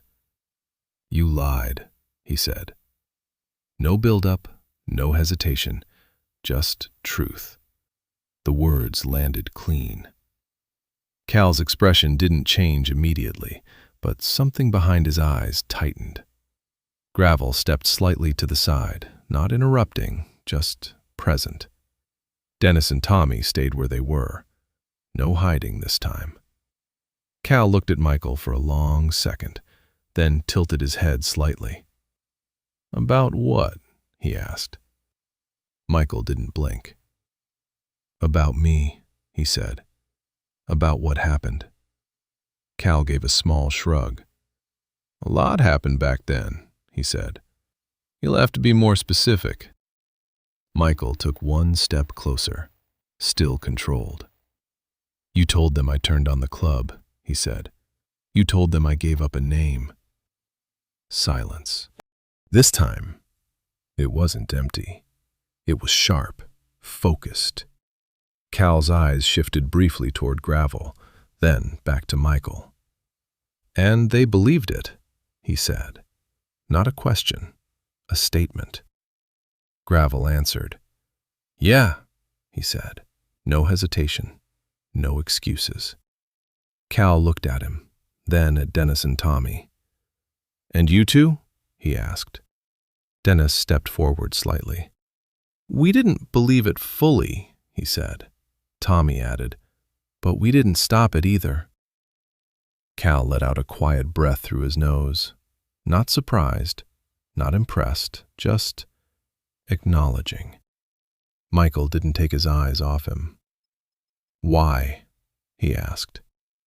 One word, but it carried everything. Cal leaned back slightly against the bench, folded his arms, looked at the floor for a second, then back up. "Because it worked," he said. The answer came simple. Too simple. And that made it heavier. Gravel's jaw tightened. Michael didn't react outwardly, but his voice dropped just slightly. "That's it?" he asked. Cal shrugged again. "You weren't there," he said. "You couldn't defend yourself. It was clean." Silence. Dennis looked down. Tommy shifted. Gravel took a slow breath. Michael stood still, processing. Not the words, but the truth behind them. "So you chose me," Michael said. Cal nodded. "Yeah." No apology, no hesitation. Michael took another step closer. "Why me?" he asked. This time, Cal paused. Not long, but enough to show it mattered. Then he answered. "Because you were the only one people would hesitate about," he said. That landed. Different. Gravel frowned slightly. "What does that mean?" he asked. Cal glanced at him. "It means," he said, If I said it about anyone else, no one would have questioned it. A pause. But you? He looked back at Michael. You made people think. Michael's expression didn't change, but his eyes sharpened slightly. So you turned that against me, he said. Cal nodded. Yeah. Another silence. But this one was different, because now everything was clear. No gaps, no missing pieces, just truth. Uncomfortable, but complete. Dennis stepped forward again. We should have stopped it, he said. Cal looked at him. Yeah, he replied. You should have. Tommy added quietly. We were wrong. Cal didn't argue, didn't dismiss it, just let it sit. Gravel stepped forward slightly now. And you? He asked Cal. You ever going to say it? Cal looked at him, then at Michael. A long pause, the kind that decides something. Finally, he pushed himself off the bench, stood straight, looked Michael directly in the eyes. I lied, he said. Simple, clear, no decoration. The words hung in the air. Michael didn't react immediately, didn't nod, didn't speak, just listened. Cal continued. I said you turned on us. You didn't. Another pause. I said you ran. You didn't. The truth, spoken out loud, exactly where it should have been years ago. Gravel exhaled slowly. Dennis closed his eyes briefly. Tommy let out a quiet breath. Michael stood there, still. Then finally, he nodded once. Not approval, not acceptance, just acknowledgement. That's all I needed, he said. Cal studied him. You sure about that? He asked. Michael held his gaze. Yeah.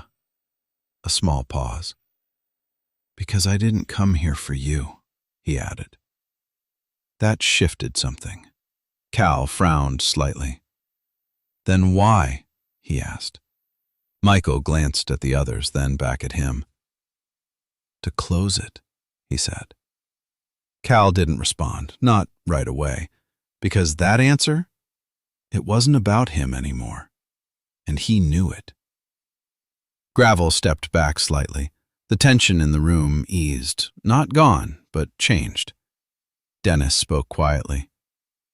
This doesn't fix everything, he said. Michael nodded. No, he agreed. Tommy added, but it finishes it. Michael looked at him, then nodded again. Yeah, he said.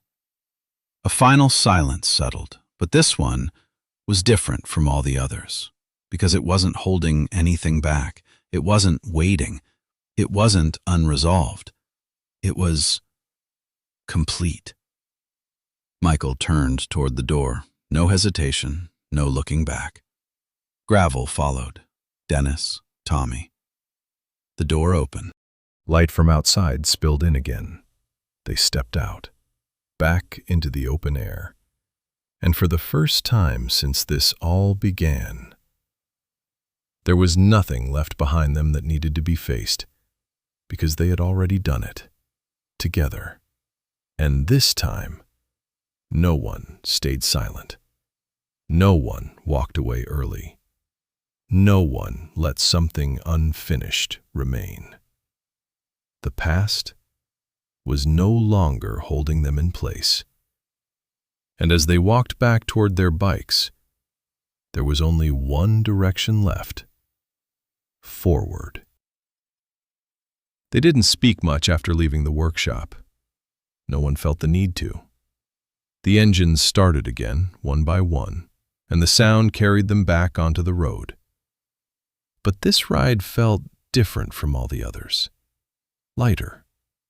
Not because everything was fixed, but because nothing was being avoided anymore.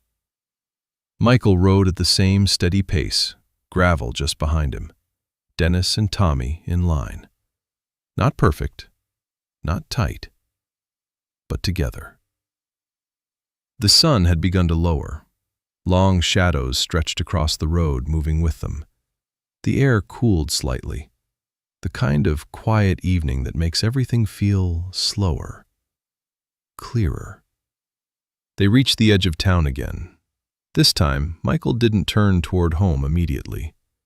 He slowed, then turned toward the diner. The same place, the beginning, and now, the place where it would settle. The bell above the door rang as they walked in. Marcy looked up again. Same look, same silent question. Sarah was already there, waiting. She had been checking the door every few minutes without realizing it. And when she saw them, all of them, she understood immediately. Something had changed. Not visibly, not dramatically, but enough. They moved to the same booth. No hesitation, no uncertainty. They sat. This time, Michael didn't sit across from them. He sat with them. That small shift said more than anything else. Sarah walked over, didn't even ask, just poured the coffee, set the cups down one by one. Her hands were steady, but her eyes moved between them, reading, feeling, understanding. Finally, she spoke. "Well?" she asked quietly. No pressure, just real. Michael looked at her, then gave a small nod. "It's done," he said. She held his gaze. "Done how?" she asked. Gravel answered this time. "The truth's out," he said. Dennis added, "Everything that needed to be said was said." Tommy nodded. "Out loud?" Sarah took that in, slowly, then looked at her father again. "And you?" she asked. Michael didn't answer immediately. He reached for his coffee, took a slow sip, set it down, then said, "I'm not carrying it anymore." That was it. No big speech, no emotional release, just a quiet, steady truth. And somehow, that meant more than anything else he could have said. Sarah nodded, a small breath leaving her, like something she didn't even know she was holding, had finally let go. The table settled into a different kind of silence now, not heavy, not tense, just present. Gravel leaned back slightly, looked at Michael. "You good?" he asked. Michael gave a faint nod. "Yeah," he said. A pause. "Better than I was." Gravel nodded. "That's enough." Dennis shifted slightly. "So what happens now?" he asked. The same question as before, but now it had a different meaning. Michael looked around the table, at each of them, then said, "Now we don't let it happen again." Simple, clear. Tommy nodded. "We won't." Dennis added, "Not this time." Gravel leaned forward slightly. "We stay connected," he said. Michael nodded. "Yeah." A pause. "Not because we have to," he added. "Because we choose to." That mattered, because choice was what had been missing before. Marcy walked by, glancing at the table. She didn't interrupt, didn't ask, but she gave Sarah a small, approving look. Sarah returned it, because she knew this wasn't just a moment. It was something real. Michael looked at Gravel again. "You still ride out on Sundays?" he asked. Gravel raised an eyebrow slightly. "Yeah," he said. "Most weeks." Michael nodded once. "I'll come by," he said. Gravel didn't smile, but something close to it showed in his expression. "All right," he replied. Dennis leaned in slightly. "We'll be there too." Tommy nodded. Yeah. The words were simple, but they carried commitment. Not loud, not dramatic. Just real. Sarah stood there for a second longer, then said, "Next time, I'm coming too." Michael looked at her. A small pause, then he nodded. "All right," he said. Gravel glanced at her. "You ready for that?" he asked. She gave a faint smile. "I think I am." The light outside shifted further, evening settling in. The diner grew quieter again, but this time, the quiet felt full, complete. Michael leaned back slightly in his seat, looked around the table, then out the window, then back again. Not searching, not thinking ahead, just present. And for the first time in a long time, there was no weight pulling him backward, no silence waiting to grow again, no unfinished story sitting in the background, because it wasn't unfinished anymore. It had been faced, spoken, accepted, and set down. Gravel lifted his cup slightly, not a formal gesture, not a toast, just a small movement. The others followed. Michael did too. They didn't say anything, didn't need to. Because sometimes, silence isn't empty. Sometimes, it's exactly what remains after everything that needed to be said finally has been. And as the evening settled around them, one thing was clear. This wasn't the end of their story. It was just the part where it finally started moving in the right direction. Together. And this time, they knew what that meant. The diner was almost empty when they came back. Not quiet the way it had been before, but settled. Like the room itself understood something had changed. The same booth, the same table, the same cups, but none of it felt the same anymore. Michael sat down slowly, this time not across from them, with them. Gravel noticed, didn't say anything, just gave a small nod, because that one decision said more than anything else could. Sarah stood nearby for a moment, then stepped closer. No notepad, no order, just her, watching, waiting, trying to read what had happened without asking. Michael looked at her, and for a second, there was something in his eyes she hadn't seen before. Not weight, not distance. Something lighter. "It's done," he said. Simple, but different from before. Because this time, it wasn't just said, it was felt. Sarah nodded slowly. "Are you okay?" she asked. Michael didn't answer right away. He looked down at his hands, then around the table, then back at her. And finally, he said something he hadn't said in years. "Yeah." A small pause. Then he added, "I think I am." That line settled deep. Gravel leaned back slightly, exhaled, like even he had been waiting to hear that. Dennis looked down. Tommy nodded quietly. Because that wasn't just an answer. That was the moment everything shifted. Silence followed, but not the kind that avoids things, the kind that comes after something real, after something finally lands where it was supposed to. Michael reached for his coffee. It had gone cold. He didn't care. He took a sip anyway, set it down, then looked at Sarah again. "You remember what you said yesterday?" he asked. She frowned slightly. "About the bike?" she said. Michael nodded. "Yeah." A small pause. Then he said, "That sentence." He stopped, like he needed a second. Not to think, but to feel it properly. "That sentence brought back something I thought was gone," he finished. Sarah's eyes softened slightly. I didn't mean to, she started. Michael shook his head gently. I know, he said. A pause. Then, I'm glad you did. That landed. Soft, but powerful. Gravel shifted slightly, looked at Michael. So, what now? He asked.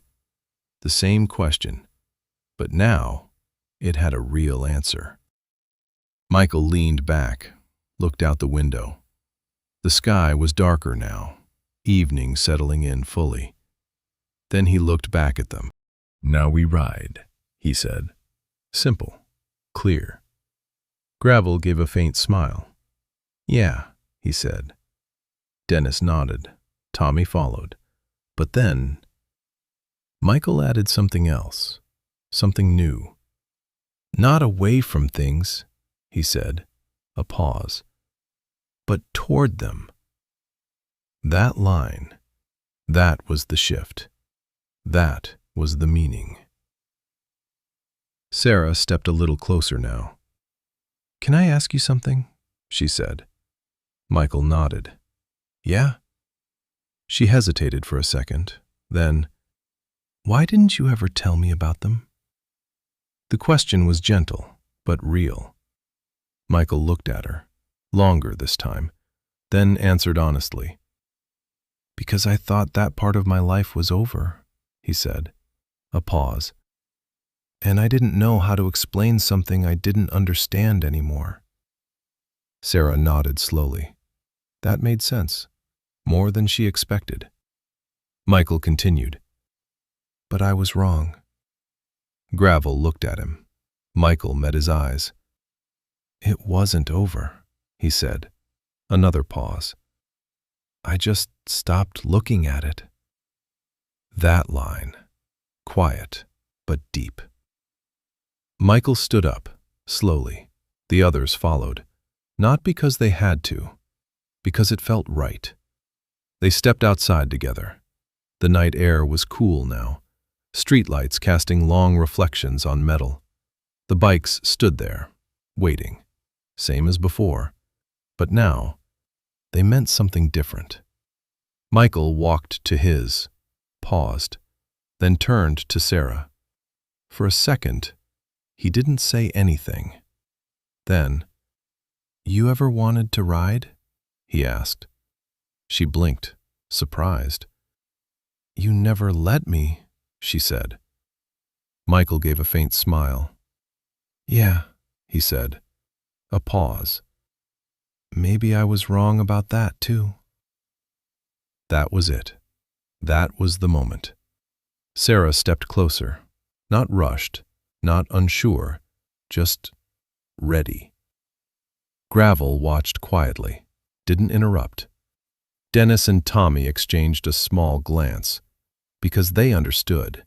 This wasn't just about a ride. This was something bigger. Michael handed her a helmet.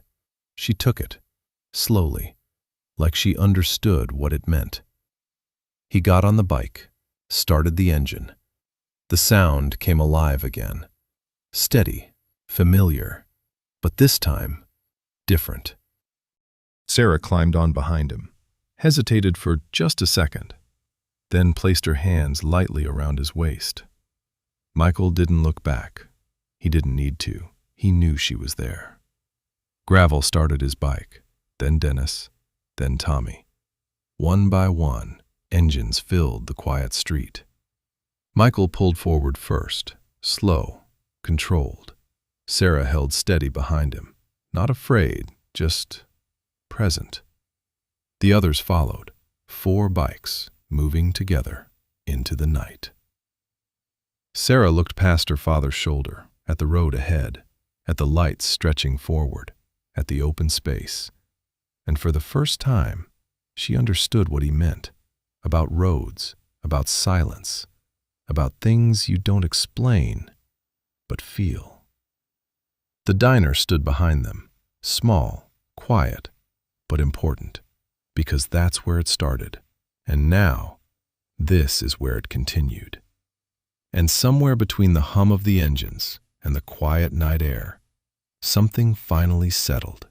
Not forgotten, not erased, but understood. Because sometimes it only takes one sentence to bring something back. My dad has a bike like yours. And sometimes that's all it takes to find your way forward again.